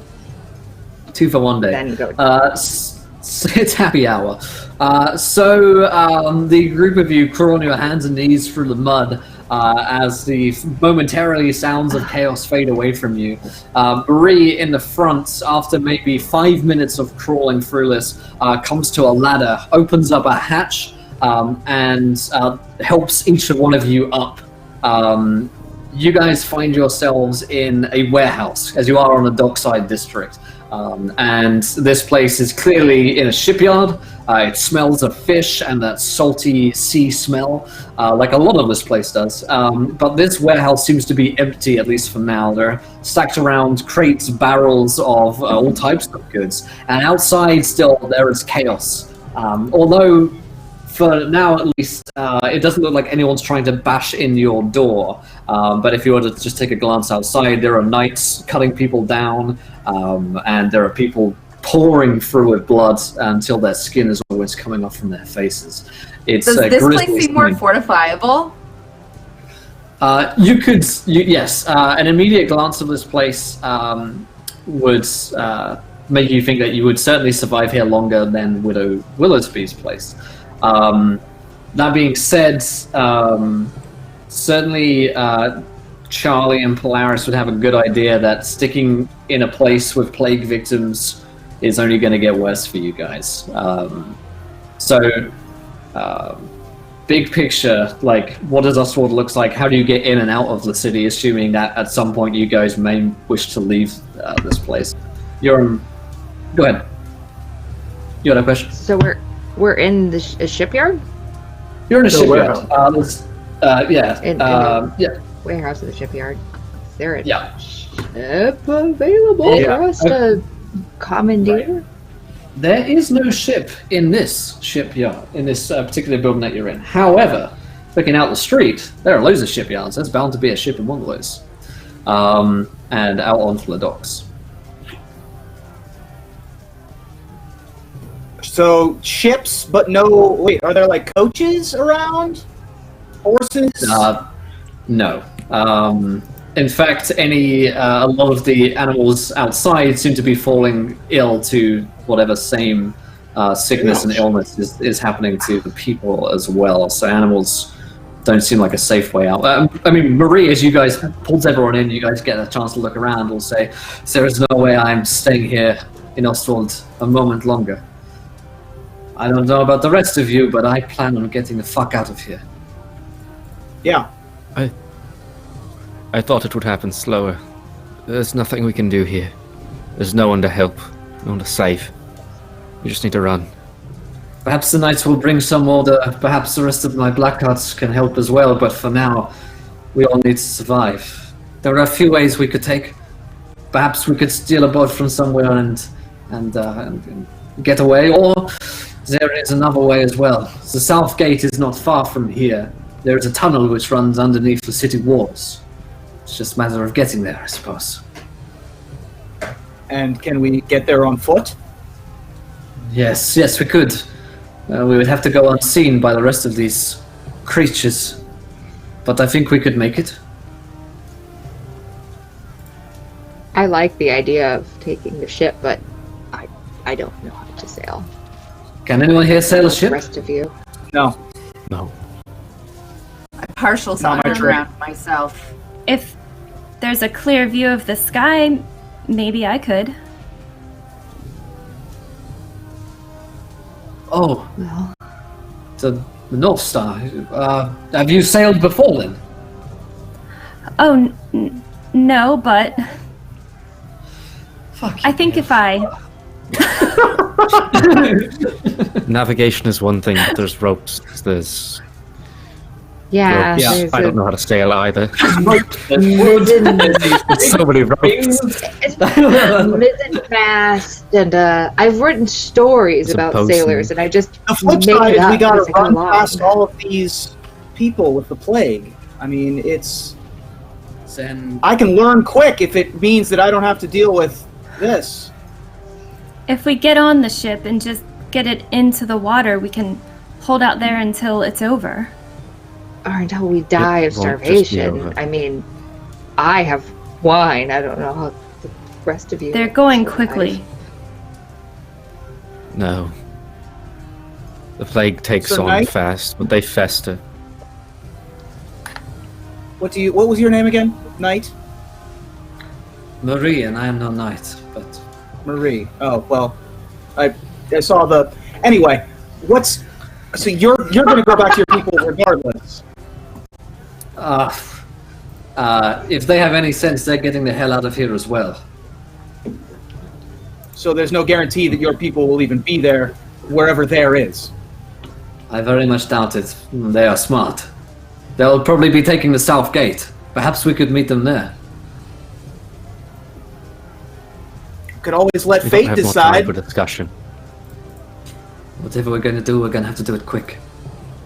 Persephone is gonna look around for anything useful, anything that might aid them in either sailing or slipping by people undetected. You're looking for just things around here? Yeah. Yeah. Okay, assisting in how to sail is not available There's some here in ropes. this, there's a rope. Yeah, that's There's definitely Some rope collapsed around. axe. There's boxes with just like stuff that you could like break open if you wanted to see what was inside them. Like There's no 6 cloaks of invisibility. Like is 6 that cloaks of like a invisibility thing just just having lying around. There's most useful items you could find here in terms of like everyday mundane sort of things that you might need in a warehouse. Like, great, the barrel of potatoes. That does not help us right now. Right. It's mostly Plague mundane. loves potatoes. Exactly. You could hop into barrels and God, run plague. along as barrels. Yeah. Right. Marie, what do you believe is the play here? Well, if we cannot sail, we can try our luck, or we can make it to the south gate, which is a certain exit out of here. It's just Then let's do whether that. or not. Okay. Yeah, let's go. We will If almost this were my story, certainly I would die go at Southgate. sea. We will almost certainly die at sea. Yeah. Yes. Agreed. We're going to die if we keep talking about it here. Yep, Let's let's go. trust her. She knows where to go. Sounds Before good. we breathe in the air, Doctor, is there anything we can do to protect ourselves from becoming like them? She looks to Charlie. Try not to breathe too much. And Of course. when we get to the other side, spill some blood. But not before. Someone else's or my own? Fuck. Okay.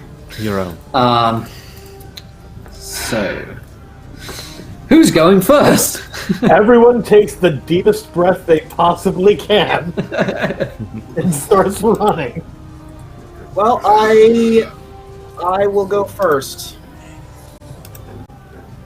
Okay. So Assuming Marie does not. Yeah, I mean Marie will probably go with you at least, though she's not feeling particularly keen like the rest of you, I'm sure. So you guys are closer to 4 at this point. than you were before you traveled south.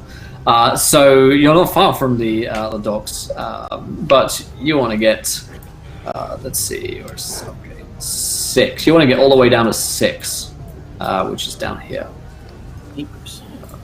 on the map. So you're going to have to do a little bit of running. Marie says, let us take all of the back alleys and try and avoid any that we see. Now, for the most part, it looks like Polaris was right. Most of the people who were out here seem to have died and be sort of lying still. That's not to say that the rest of the city is the same way. But at the very least, these people immediately outside of your house are fairly easy to avoid because they're not moving at all. You can just sort of go around them. And Marie's beginning to tie like a scarf around her face just so she stops breathing in like direct air, I guess. And so as the two of you set outside once again out into the storm, you can dive into the nearest available alley and start running your way through. So marching order or fleeing order, as it's like Marie and Nick. Who's next? I guess I would. Okay, so Polaris, and then Charles. Who's I after Charlie? I would stick very close to Polaris.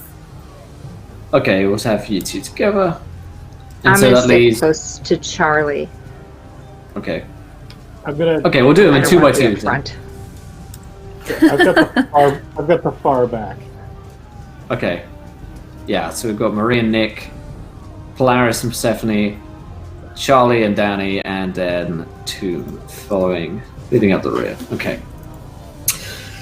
So, as the group of you run through these alleys, you have perhaps a 30-minute straight shot run through the city until you are close to the south gate.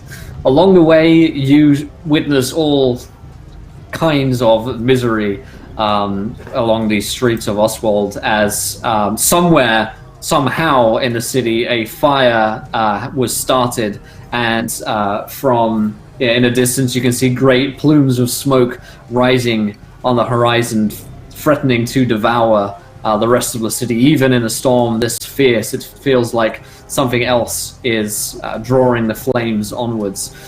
Across the streets, you'll come across dead and plague victims, alive or partly dead, trying to die, begging for mercy as you rush past them or try your best to avoid them.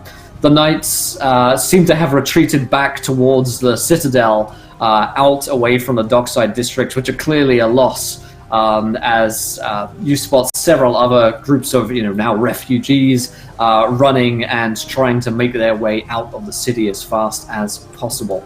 After a 30-minute run, the group of you are winded and tired, but the adrenaline continues to push you onwards while Marie leads the way out of the city. As you reach, and it's point 5 here on our map, it's the Citadel of the Sea Lords, this tall and imposing castle, which is a citadel unto itself. You see that people have lined up outside and are trying to force their way through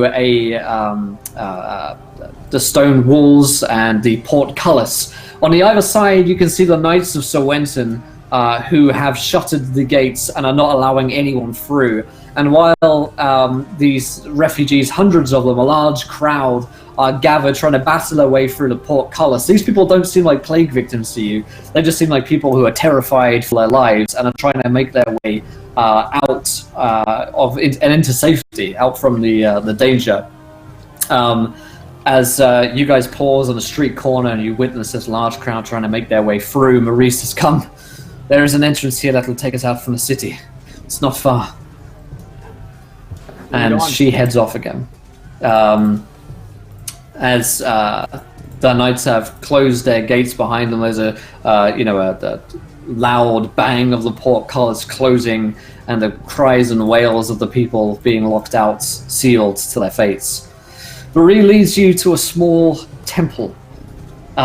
It's a temple which worships the old, now dead emperor Godfrey, and so he is something of a state religion. So his death has been quite a blow because he's both a political and religious leader, or at least was. She leads you to this old temple which looks fairly abandoned. Simple stone statues which depict Godfrey himself as a younger man lie disused with no one else around. And she cautiously bids you all enter in through the front door. Come, quick! I enter. Yeah. As I'm following next to Charlie, but kind of behind him, and like, he's a human shield a little bit. Yeah, absolutely.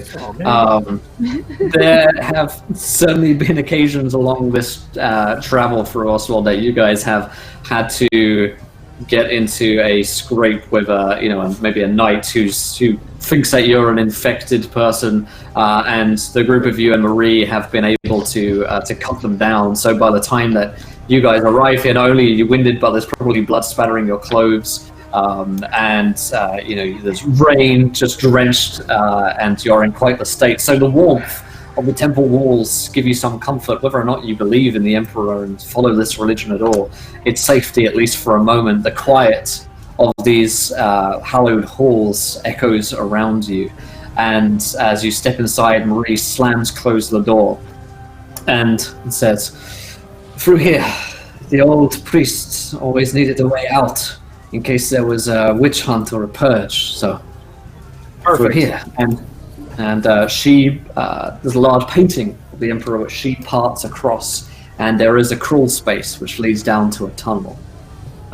For a moment, you probably all need to catch your breaths, at least for a second.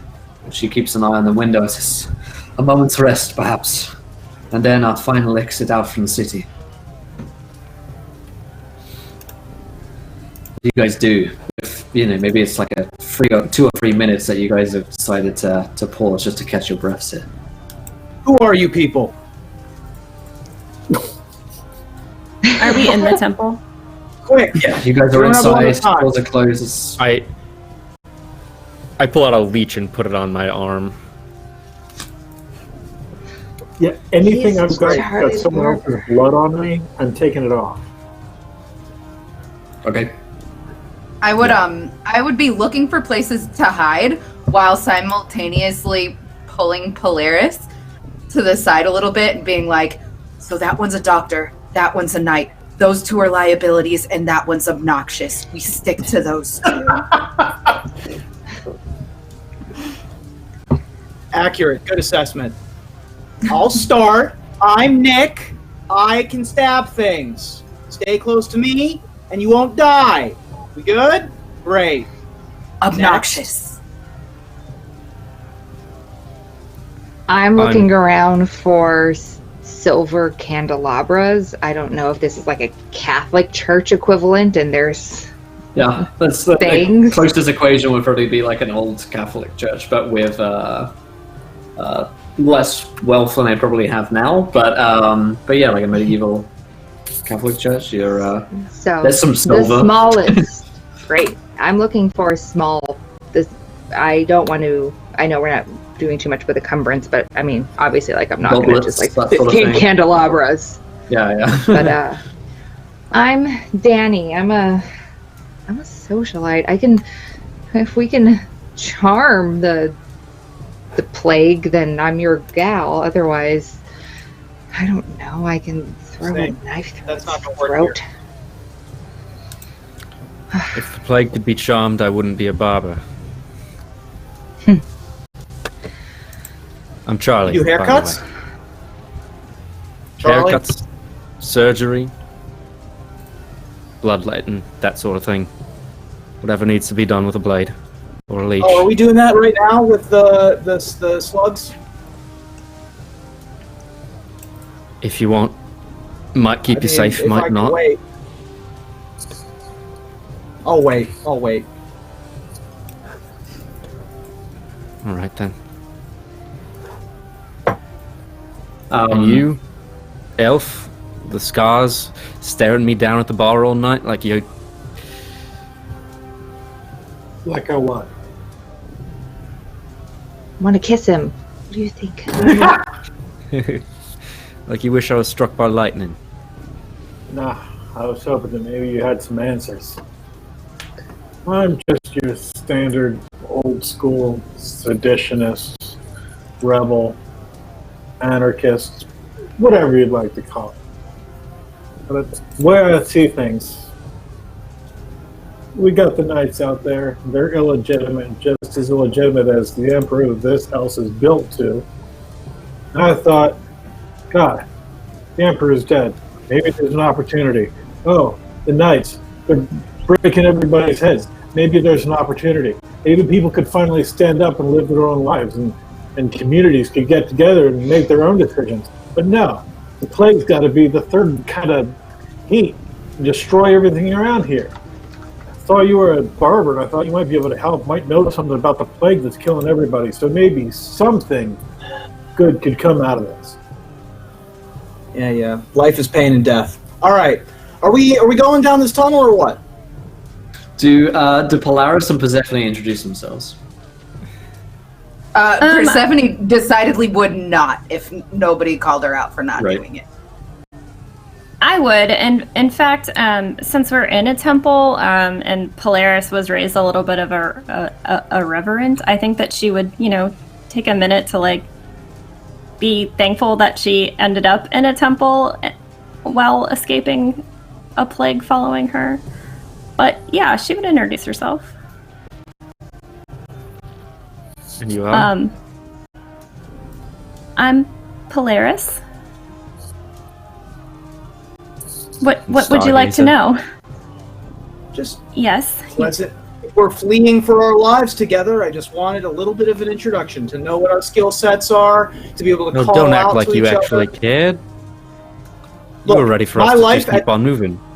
My life at this point depends on you people watching my back, and your lives depend on me watching yours. Right now, I don't care about your bullshit political situation or your religious affiliations or whatever your deal is. And I'll symbol to or signal towards Persephone. Whatever your hang-ups are, I don't care about them right now. Right now, you're depending on me, I'm depending on you. None of us earn anything in this life. You have to take it, all right? So you're going to take survival from death's cold, dead hands with me or not. So get over your bullshit. We going? We're going, says Marie. Great. So, put it in your hands. So as you briefly introduce yourselves to one another, the tunnel opens up before you, and before long, and I'm assuming we're going in the same order just for ease. Marie, Nick, Polaris, Stephanie, Charlie, Danny, Tomb, in the same order. You guys jump through into this tunnel. Now, this tunnel, once you go down the ladder, you find yourselves deep below the earth before long.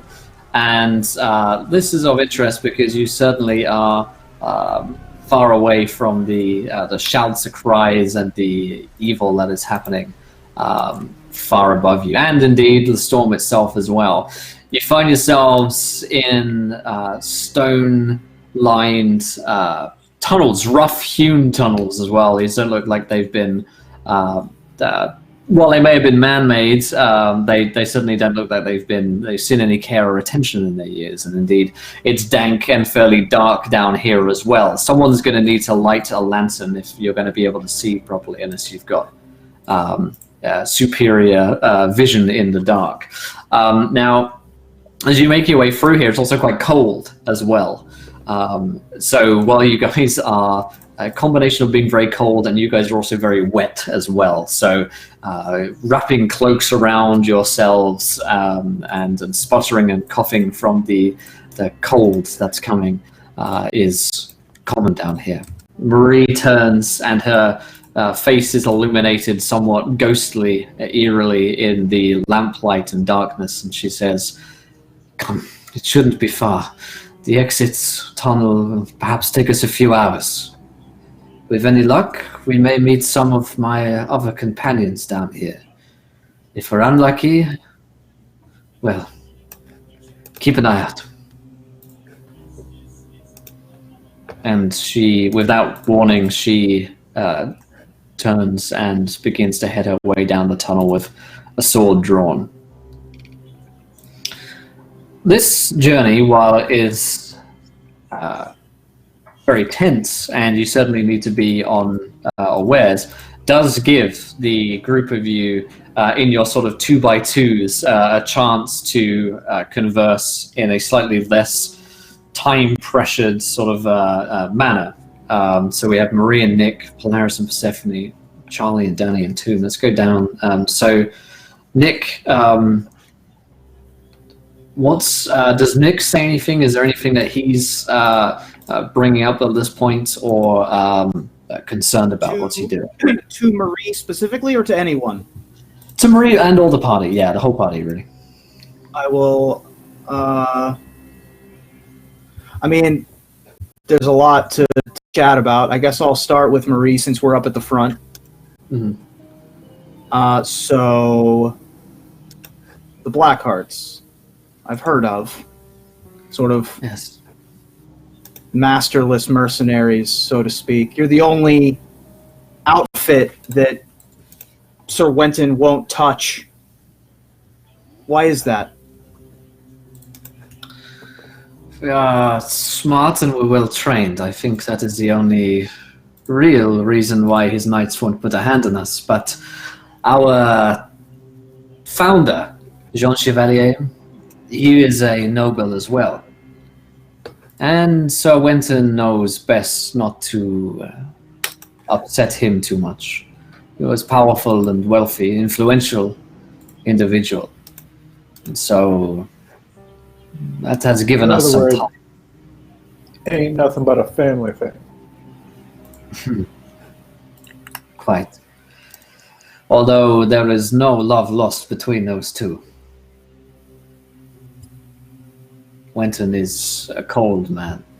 Jean Chevalier is the best one you will ever know. Nobles being mad at each other? Who knew? What's your deal? What was your name? Did you introduce yourself? Did he? Did he introduce himself? To Yeah. Yeah, he does. not sure if he said his name. Did he say his name? Yeah, I don't know if he said his name. Anyway, so we'll say that he said his name. What's your deal?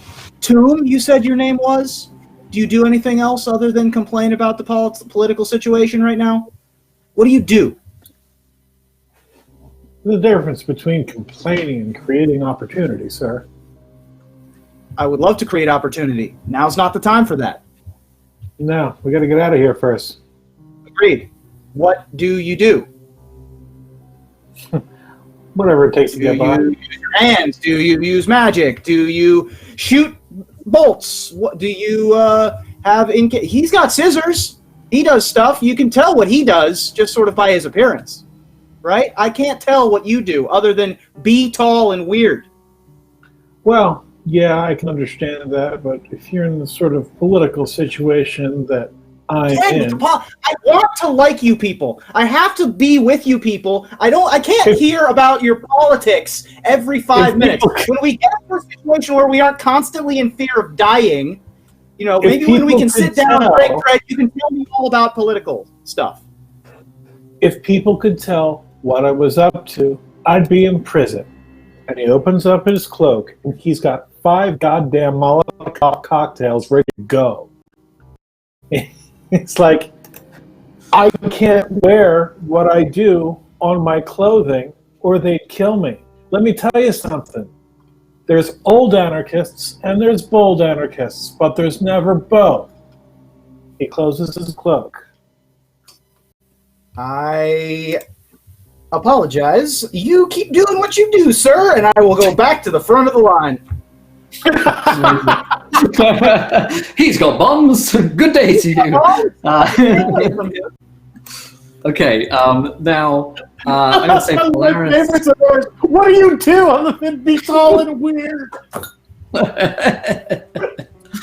Polaris and Persephone, you guys are able to like break away if you wanted to have a private conversation here in the line. It's not like you guys are like right behind one another. There's some space.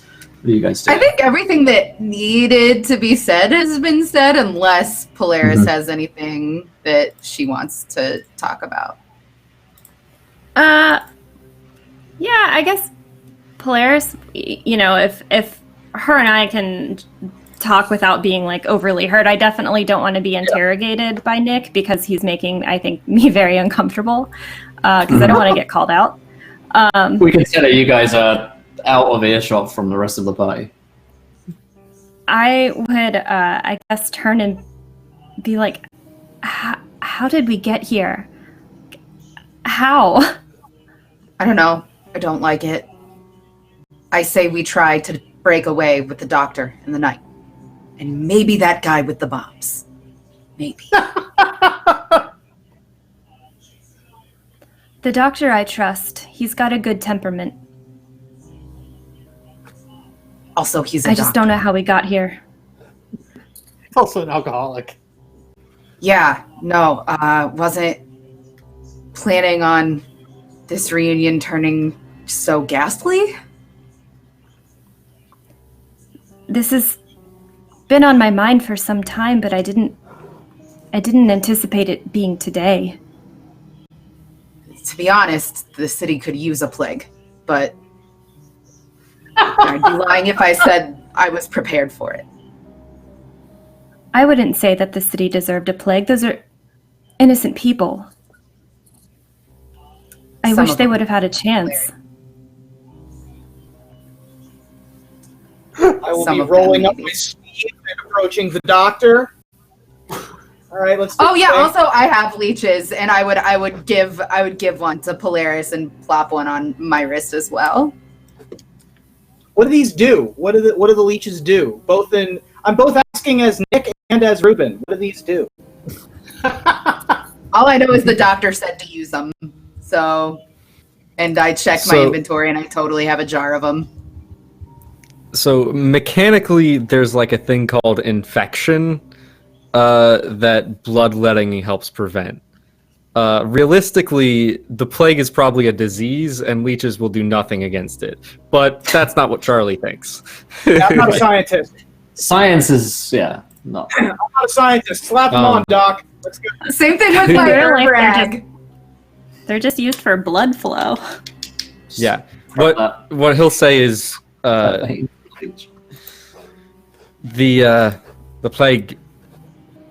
I don't know how much you know about medicine, but it's caused by, at least my father always thought, imbalance of the humors. There's, different liquids within your body, and when they get out of balance, bad things happen. Plague happens when you've got too much blood. Start overflowing. Best to keep yourself low before you pop. Checks out. I guess I can Right. understand that. I guess that seems like it would make sense. So I have one of these on for a little while, and then I give it back, or I throw it away. Are they disposable? Are they pets? Does this one have a Give them name? I wouldn't get too attached. See, that's not an imbalance of the humors. I like you. No, you throw it away after, and not much good.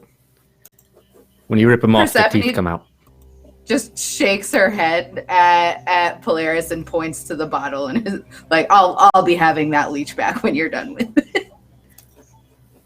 I gesture to Charlie that I will take a leech, but only after I make sure that everyone else has had one. Okay. I'll give one to Danny and Marie. If you'll take them. I'll take one and I'll dig through my shoulder bag and pull out one of my 3 uses or doses, I think that they're referred to as, of mandrake root. here, I don't. I won these in a card game, and I don't really know what they're used for, but I feel like I should pay you for this. So here, you can probably use it better than I can. I don't think payment's going to be much of an issue out there, but Still. you're right. I'll probably have a better chance using it than you. Thank you. Thank you. So do I swallow this? Yeah, let me do it. No. Yeah. It'll only hurt a bit, and it sucks onto your arm. Oh, it's kind of nice. It numbs it a little bit after a second. Thank you. Okay. As the group of you continue along your way, the tunnels grow deeper, darker, and colder. Before they get any better, at least. It's several hours, as Marie promised, that you guys find yourselves walking through the darkness with nothing but lanterns to light your way. The cold settles in, and the tragedy which has happened and the loss really begins to settle in as those who live here realize that any loved ones that you have may not be so lucky as you. And of course, your life, your job, your house is gone. You have nothing but that which you carry with you right now. But after several hours, finally there is a shot of light up ahead. And Marie quickly darts over to a ladder which leads up to the source of light, the outside world. It's raining still, but only lightly as the group of you crawl your way out. You can hear voices as well. Several raised voices as you guys make your way outside. And you're just outside of the city walls itself. You can look back, and just behind you are the walls of Ostwald, dark grey and austere before you. This group, there are 5 people here, and the raised voices seem to be coming from 2 men in particular who appear to be arguing with one another.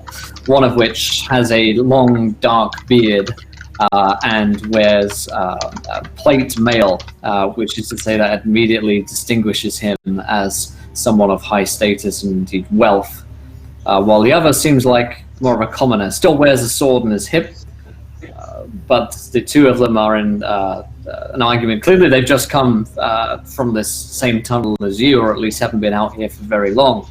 And as the fight comes to the most sort of heated moment, I suppose, as hands are on swords, the group of you pop your heads up from outside of the tunnel, and Marie says, "John!" And goes up and grabs this man, she's named John, in her arms. 2 of them embrace briefly, and he says, "I did not think that you were ever going to get out of here, Marie." And he looks at the rest of you. "And with so many as well. You are the first band to come out of here in hours." And Marie nods bleakly, looks at a group of you, and says, "My friends, this is Jean Chevalier of the Blackhearts." And the man looks at you all. He's about 6 foot tall and fairly imposing in stature. And he looks over the group of you. "And who are you all, then?" I will step forward, walk right up to him, maybe about 6 inches from his nose, give him a look over, and I'm going to shove him. Just a little bit. Just a little bit. I'm not trying to start a fight. I just want to push him a little bit. You know that's how you start a fight, right? Yeah, I don't want to start a fight, but I'm going to push him. Yeah. As you go to push him, he catches your arm. He's very quick. And he makes to try and twist it. You know, when you catch someone and you just sort of like twist their arm behind. Like, this guy's strong. He's wearing plate mail. And as he's kind of got you, he sort of like whispers into your ear, "Try that again, and you won't be so Just lucky." had to check. He like pushes you back. Now, he sort of looks towards Marie, and she like shakes her head like, "I don't know, this guy's crazy." And I just found him. And John is like, "So you can fight, it would seem. Hmm? What's your name?" Persephone fails to stifle a snort. My name is He Nick. grins over at you and shoots you this sort of like, he shoots you a wink. You know, he's like a sort of a soldier's sort of, he got a soldier's humor. I quite enjoyed that. But then as he looks at you with the wink, he sort of like, his eyes stay on you for a moment, Persephone. And then he stares you down. Wait a minute. You are far more interesting than this one. Who are you?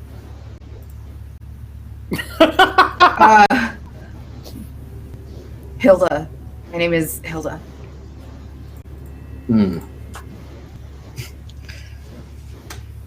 I see. Is that like a nickname? Because didn't you say your name I didn't was... say my name. Yeah, she didn't say her name. Oh, that's right. She didn't say anything. Hilda Brunswick. I'm a barmaid. I see. And over towards Polaris. You do not seem like one who is used to fighting. Perhaps we have intellectual with us. I've not raised a hand to anyone before.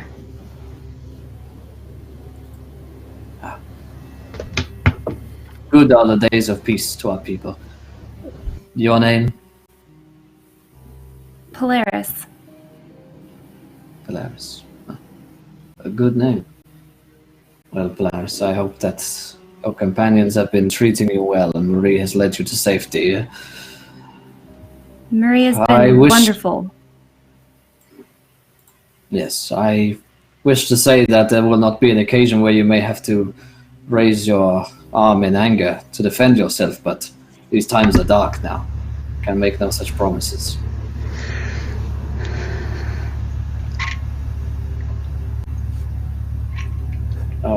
His eyes fall over towards Danny. And who may you be? I'm gonna pull the wine out of my bag.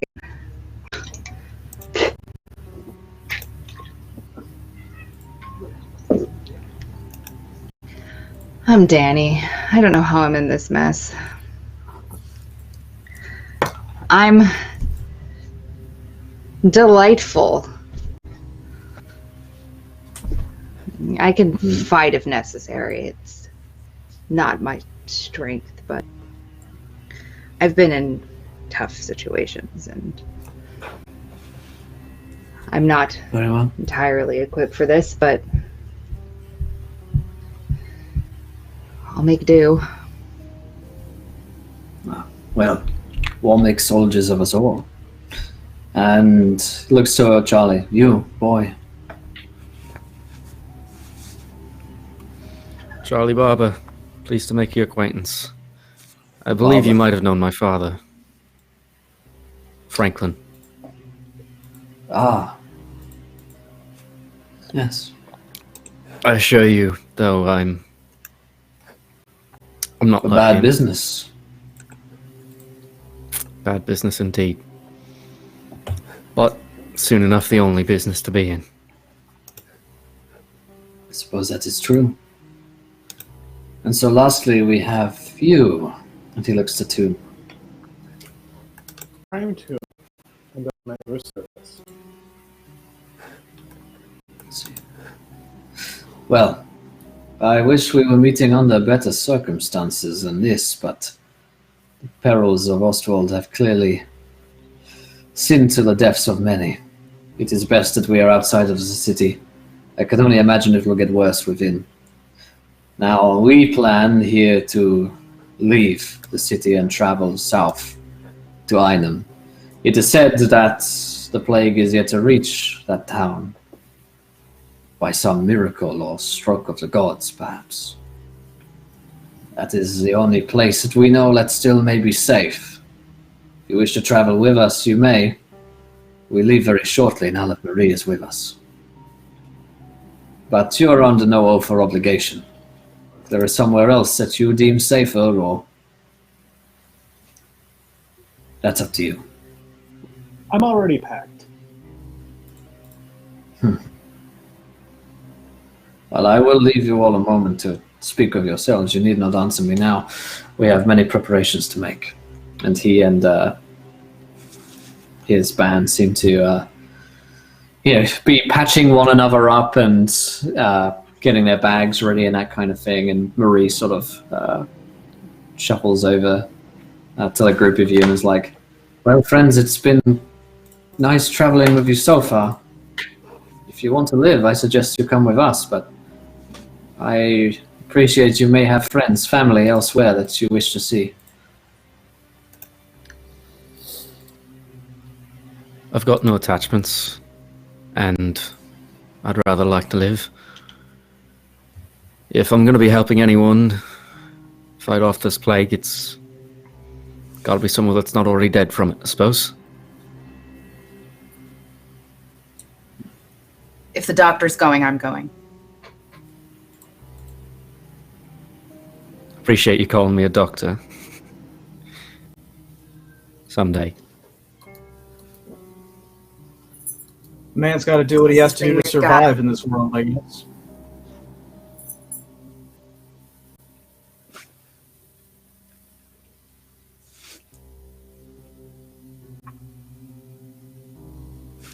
Why are you Stargazer?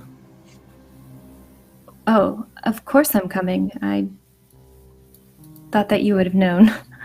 Wouldn't stay behind.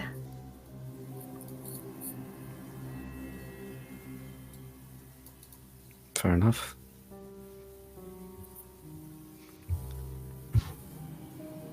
I don't recognize rulers or borders. Neither does the plague. Let's go.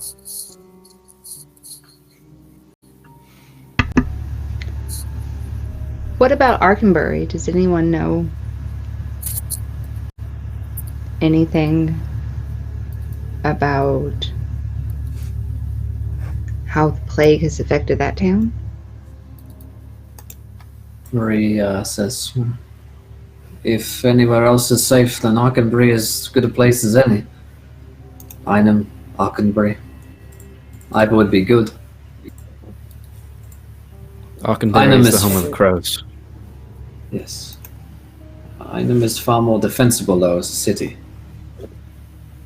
Arkenbury is... Last I was there, it was nothing more than a cathedral and a small town.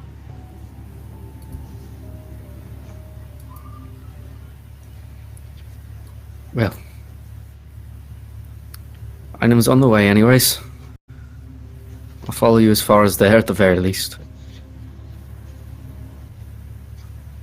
Everyone else If I am going to save find more them. people from this plague, I'm going to need more than just leeches.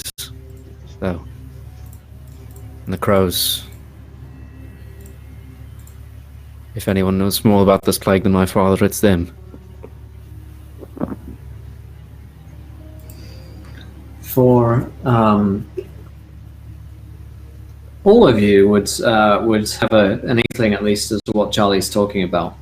Arkenbury is a religious center, but it's a really old religious center, almost forgotten in terms of its religious capability, because the actual crows, as they are known within the cathedral, have not been seen in a very, very, very long time.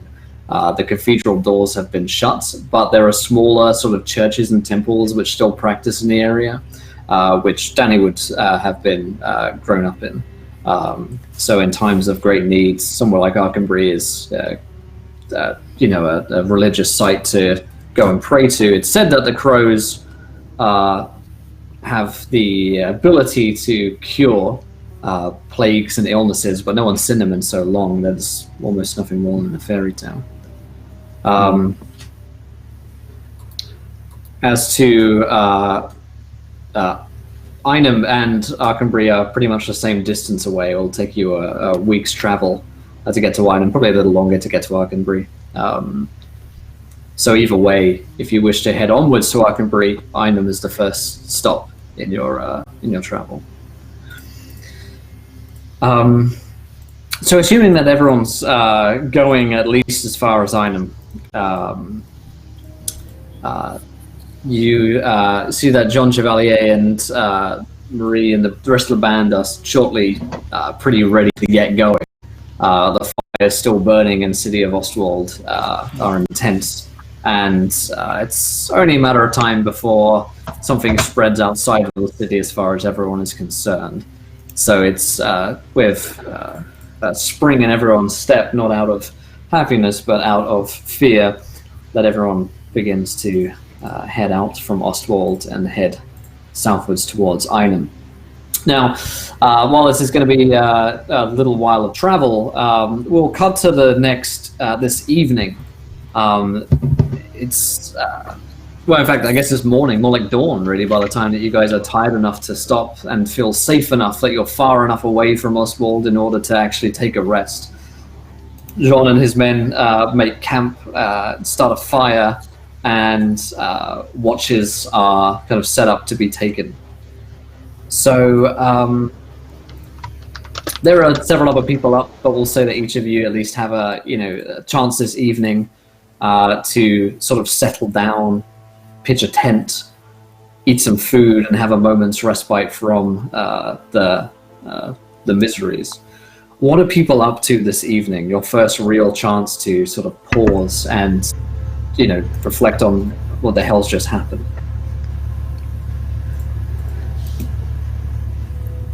And feel free to jump in. Go ahead. Is it, you said it's daytime now. So I guess it's dawn, but everyone's shattered because everyone's been up all night. You've been running and fighting all night. So it's about dawn going into a grayish sort of morning that everyone decides to at least get, like 6 to 8 hours sleep. The sun's up, there's still the signs of the storm, sort of like after storm, sort of like little drabs of rain, but it's weirdly clear in the air again, where all of like the static has sort of been discharged. So there's this strange feeling of peace as you guys rest, which is very juxtaposed to how everyone feels and everything that's just happened.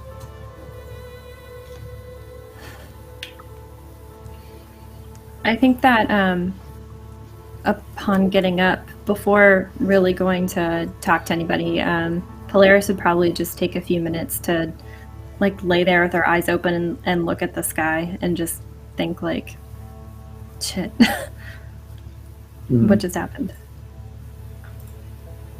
What is your dooming, out of interest? Oh, you shall see thine own death twice. Yeah, I think those words sort of like echo back to you. You're playing, with them in your head. This like star sign that you've identified and probably has never felt more true than at this moment. And you look up, and it's still late enough, we'll say, that you could see some stars. As you guys look up into the sky, and there is one particular sort of like a constellation of stars that is particularly bright tonight. And if you care to look it up in your book, or maybe you just know it off by heart because you're an astrologist, you would read that something great was in your future.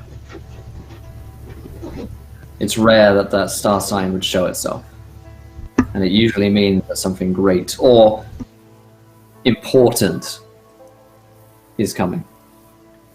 I think Polaris would know that just by studying star signs, and she would take out, I'm sure she has a notebook with her, take it out and kind of just draw it down and maybe put today's date on like page 1 and draw that star sign and close it and put it away. Okay. What about Persephone? She would take a moment to just be by herself. She Right. doesn't hang out in crowds. She would very much just like collect herself. She would still stay in eyesight of, because she's scared, right? She would still stay in eyesight of Persephone at least, and want to know where the doctor and the knight are. But she just would want to be as alone as possible while still meeting those conditions just for a while. Definitely. Okay, Nick. Is Nick up to anything this morning? Nick has found a tree, and he is leaning against it, arms and legs crossed, just sort of looking at this ragtag group that he knows he kind of has to depend on, but that that's not a comfortable position for him. Depending on other people does not come naturally, but he knows that that's what's happening here. And Right. so he is, if he has any fear, it's confusion. It's not knowing where you're headed. And the situation in the bar, the situation in the church, both had too much disjointedness for his liking, and he will. But he knows that he's turned everybody else off with the way that he is, and so at this moment, now that there is a time for rest, he's not going to push it. He'll just sit there, and if anyone wants to approach him, then sure, certainly. But now that there's finally time to rest, time to think, then he'll let everybody off to their own devices. Okay. Okay, let's hear from Danny. Is Danny up to anything this evening? I'm giggling and tearing pages out of my writing kit because all of my debts have been wiped. Nice. And I no longer have any gambling debts. And while I only have the paltry bronze or whatever it is in this campaign that are in my pocket, I'm at least at 0 instead of at negative. Right. I am concerned for my friend Sherry in Arkenbury, but it sounds like Arkenbury, everyone agrees, is fairly safe at the moment. And she's probably about the only person I can think of offhand that I care about in the world. So, Okay. Danny is kind of overwhelmed by the thought of all the death in this situation, but as it pertains to her, it's made her life a little better in the moment. Awesome. Tomb, then. Think about yourself. Tomb doesn't rest. He is a light sleeper. He spent his entire life assuming that a guard was going to be waking him up out of sleep, and basically kicking the shit out of him. But you have to understand that from Tomb's perspective, the apocalyptic uprising that he's been hoping for and probably fomenting all of his life has actually come to pass, and he does not want anything to do with it. This isn't the end he wanted for what he wanted his life and what everybody else's life to be. He wanted those people to live free, not to die enslaved to either the Knights or the former emperor. But, Doom's the proper guy. It doesn't die hard for him, so he's going to keep looking around. He's looking for tinder, he's looking for wood, he's looking for anything that could be useful tomorrow. That's what he's doing. And he's trying really hard not to think about everything that's been lost. Okay. And so, Charlie, I think, is the only other character we haven't yet heard from. Yeah. As we sort of make camp, and he starts to sit down and relax and think for a moment. You see him lift up his arm, and you can see the leech still on it. He told everyone else to take theirs off after 30 minutes, an hour at most. But his is still there, now fat and gorged with blood. Gross. And he just sort of stares at it for a moment, and with one hand just carefully rips it off. You can see the ring of red where it had latched on left there, a few drops of blood pouring out. His hand wriggling slightly, tosses in the fire. It crackles and boils and bubbles. He looks back at his arm. Squeezes it just below the wound so that he can see the blood coming out.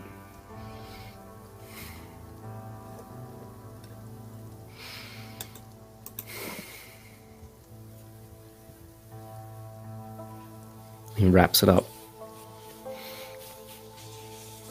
Rolls his sleeve back down and goes to sleep. I think as we see the slug-like leech just crackling and burning with fat on the fire, that's the perfect image of, as it crackles and spits, the perfect image for us to finish tonight's episode of Zweihander Blackhearts on, as the party find themselves much changed from only earlier last night and in a very dire situation indeed. But that's all we've got time for, unfortunately, for tonight's session, at least until next week when we're back. But boy, holy moly, that was enjoyable. That was grim, that was certainly perilous, and if you guys enjoyed it, then you guys should definitely check out Zweihander RPG on their website, grimandperilous.com. It's friggin' awesome, and it's perfect for a grim dark adventure around Penumbra, or indeed any of your favorite sort of low dark fantasy settings. So if you guys enjoyed it, please do let us know. If you haven't followed the show yet, hit the follow button and join us on Twitch. If you're watching on YouTube, you can subscribe, you get likes, shoot us a comment. We'd love to hear from you guys.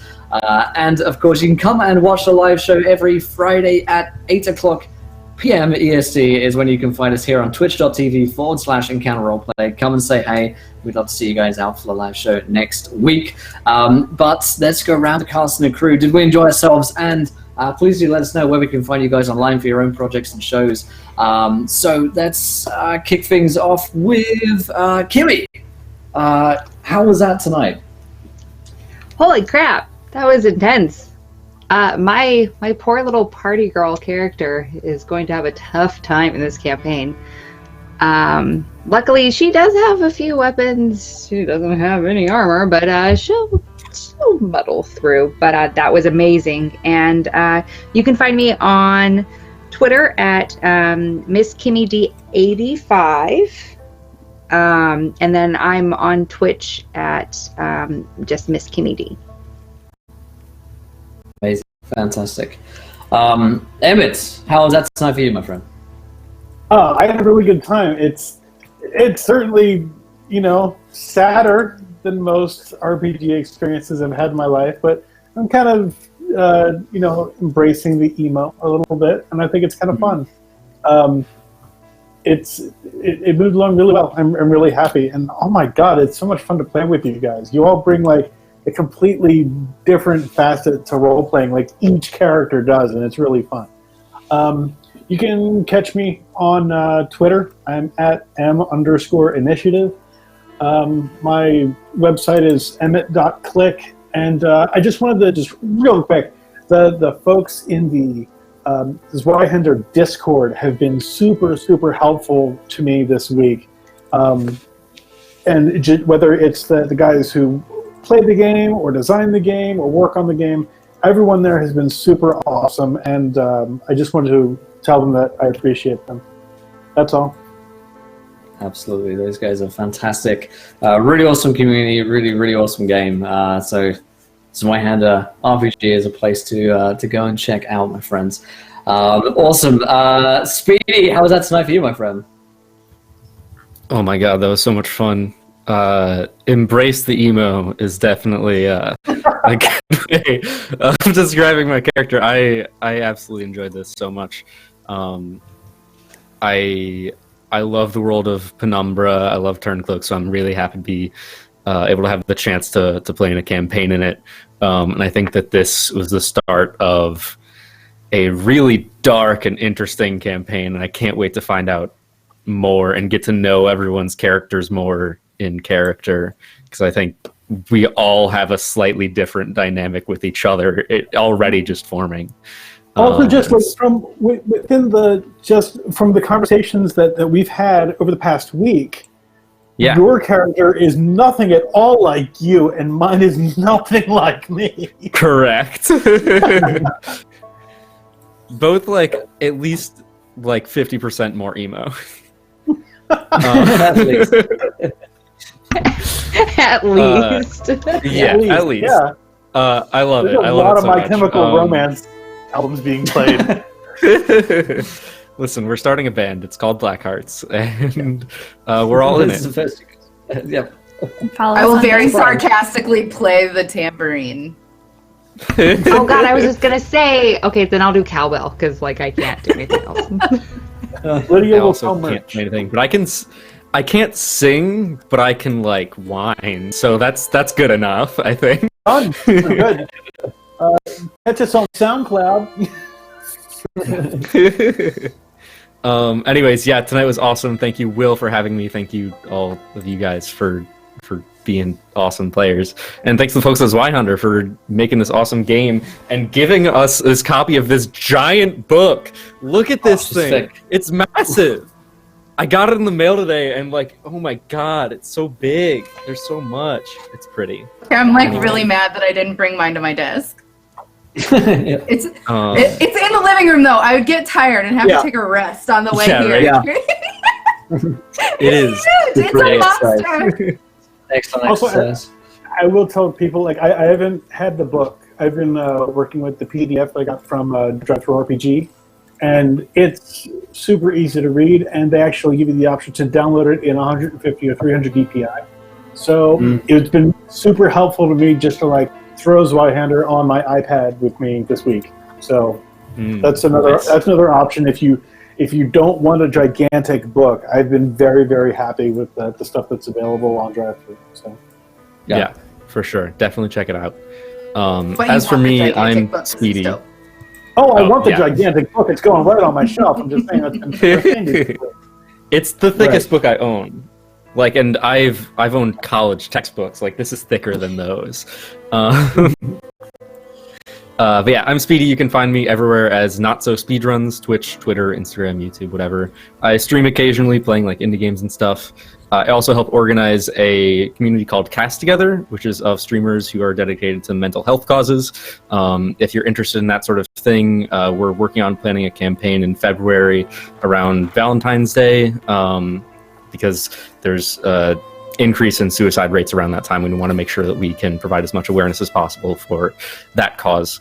So if you're at all interested in that, check out @CastTogether on Twitter, join our Discord, and yeah, that's about it. Thank you, everyone.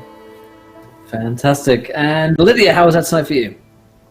Oh man, I loved it. This is my favorite kind of thing. I love super grim and perilous type settings for games, so this is right up my alley. I'm super excited. I had such a great time. Thank you so much, Will, for inviting me to be on your channel, and it's been so nice to meet all of you and get to develop characters, and we're going to make a cool story, so I'm super excited about it. I am Lydia. You can find me on Twitter @CastleMacLydia. I do play on a Twitch channel with my husband and our friends. It's called Castle Mac, so you can find us on Twitch @CastleMac. We do in-person streaming D&D mostly. We play on Sunday nights. So we'd love it if you could follow us there too. Otherwise, that's all I got. Awesome. Love it. And Ruben, how was that, my friend? Yeah, that was great. First experience playing any sort of role play. Well, first of all, first experience playing Zweihander, and first experience playing a role-playing game over the internet as opposed to in person. Much different experience than in person, but still had a great time. Really looking forward to how the story develops. I love playing this Nick idiot. And I like everyone's reactions to him too. That was what I wanted out of this guy. He's a Bravo. I want him to be like, God, why is this guy here? And it's funny that he's honestly going to get us all killed. He's going to get us all killed. Probably going to get you all killed. He's also the most optimistic, strangely, I think, of the group, in that he doesn't have optimism or pessimism. It just is what's happening. Nice. But yeah, I'm really looking forward to developing the relationships in this party and seeing where we go from here. This is really cool. Thank you so much, everybody. Hi, everybody. I'm the internet's Ruben Bressler. You can follow me at MoxRuby, MoxReuby. Wednesday nights, we do Magic Mics. That's MICS, which is a Magic the Gathering news review show. Then I am also the master for the Broken Pact, which is the official Guildmaster's Guide to Ravnica show on twitch.tv/D&D. We're on hiatus right now, but stay tuned to my social media channels for Season 2 announcements. And yeah, that's about it for right now. I have a goal of being on the internet in one way, shape, or form every day in 2019, and being a part of 50 different sessions of live role-playing games over the course of the year as well. This is number 1. So hopefully lots of Broken Pact and more Zweihander and lots of good stuff going along with all of that. So thank you so much, and I can't wait to play with you guys next week. Awesome. Fantastic. Can Thanks he so much, do my my friend. info next week? Can he Right, be yeah. the one to say things about Kimmy? That was like really well I've had delivered, like practice. way better There you than go. I would do. I might do that a lot. Streamline. Amazing. And last but not least, Doxy. Let's be honest, I'm least. It's fine. It's fine. I'm just kidding. This was so fun. I set a real challenge for myself, I think, because it's going to be really hard to be a person who doesn't like anyone when I really like you guys so much. But thank you a whole lot for inviting me to this. It's every bit as dark as I hoped it would be when you described it, and I'm really looking forward to this campaign. For those of you in chat, my name is Zero Doxy. I am the grossest. You can find me at twitch.tv/ZER0DOXY. I'm also on Twitter at ZERODOXY, because not only am I the grossest, but I'm the worst at branding. Oh boy, well, definitely go and give these guys a follow. Definitely go check it out. Definitely go check out Zweihander as well while you're at it as well. It's fantastic. And really been enjoying getting into this. Tomorrow we got all new shows premiering on the channel as well. This week is all premieres. We've got Shadow of the Demon Lord, starts up at 5 o'clock Eastern. And then, let's see, we've got 8 o'clock is Wise Papa Grant Ellis himself is starting his new game and a new channel. It's fucking awesome. It's called Unrestful Hearts in the Garden of Glory, and it's going to be absolutely as glorious as it sounds. At 11 o'clock Eastern, finishing up the night, we have Simbaroom, Darkness in Davokar. All episodes 1, all airing here live on the channel tomorrow, so join us for that. Until next time, though, my friends, try not to roll too many nat ones, because we want to be there laughing when you do. And good night, everybody. Bye.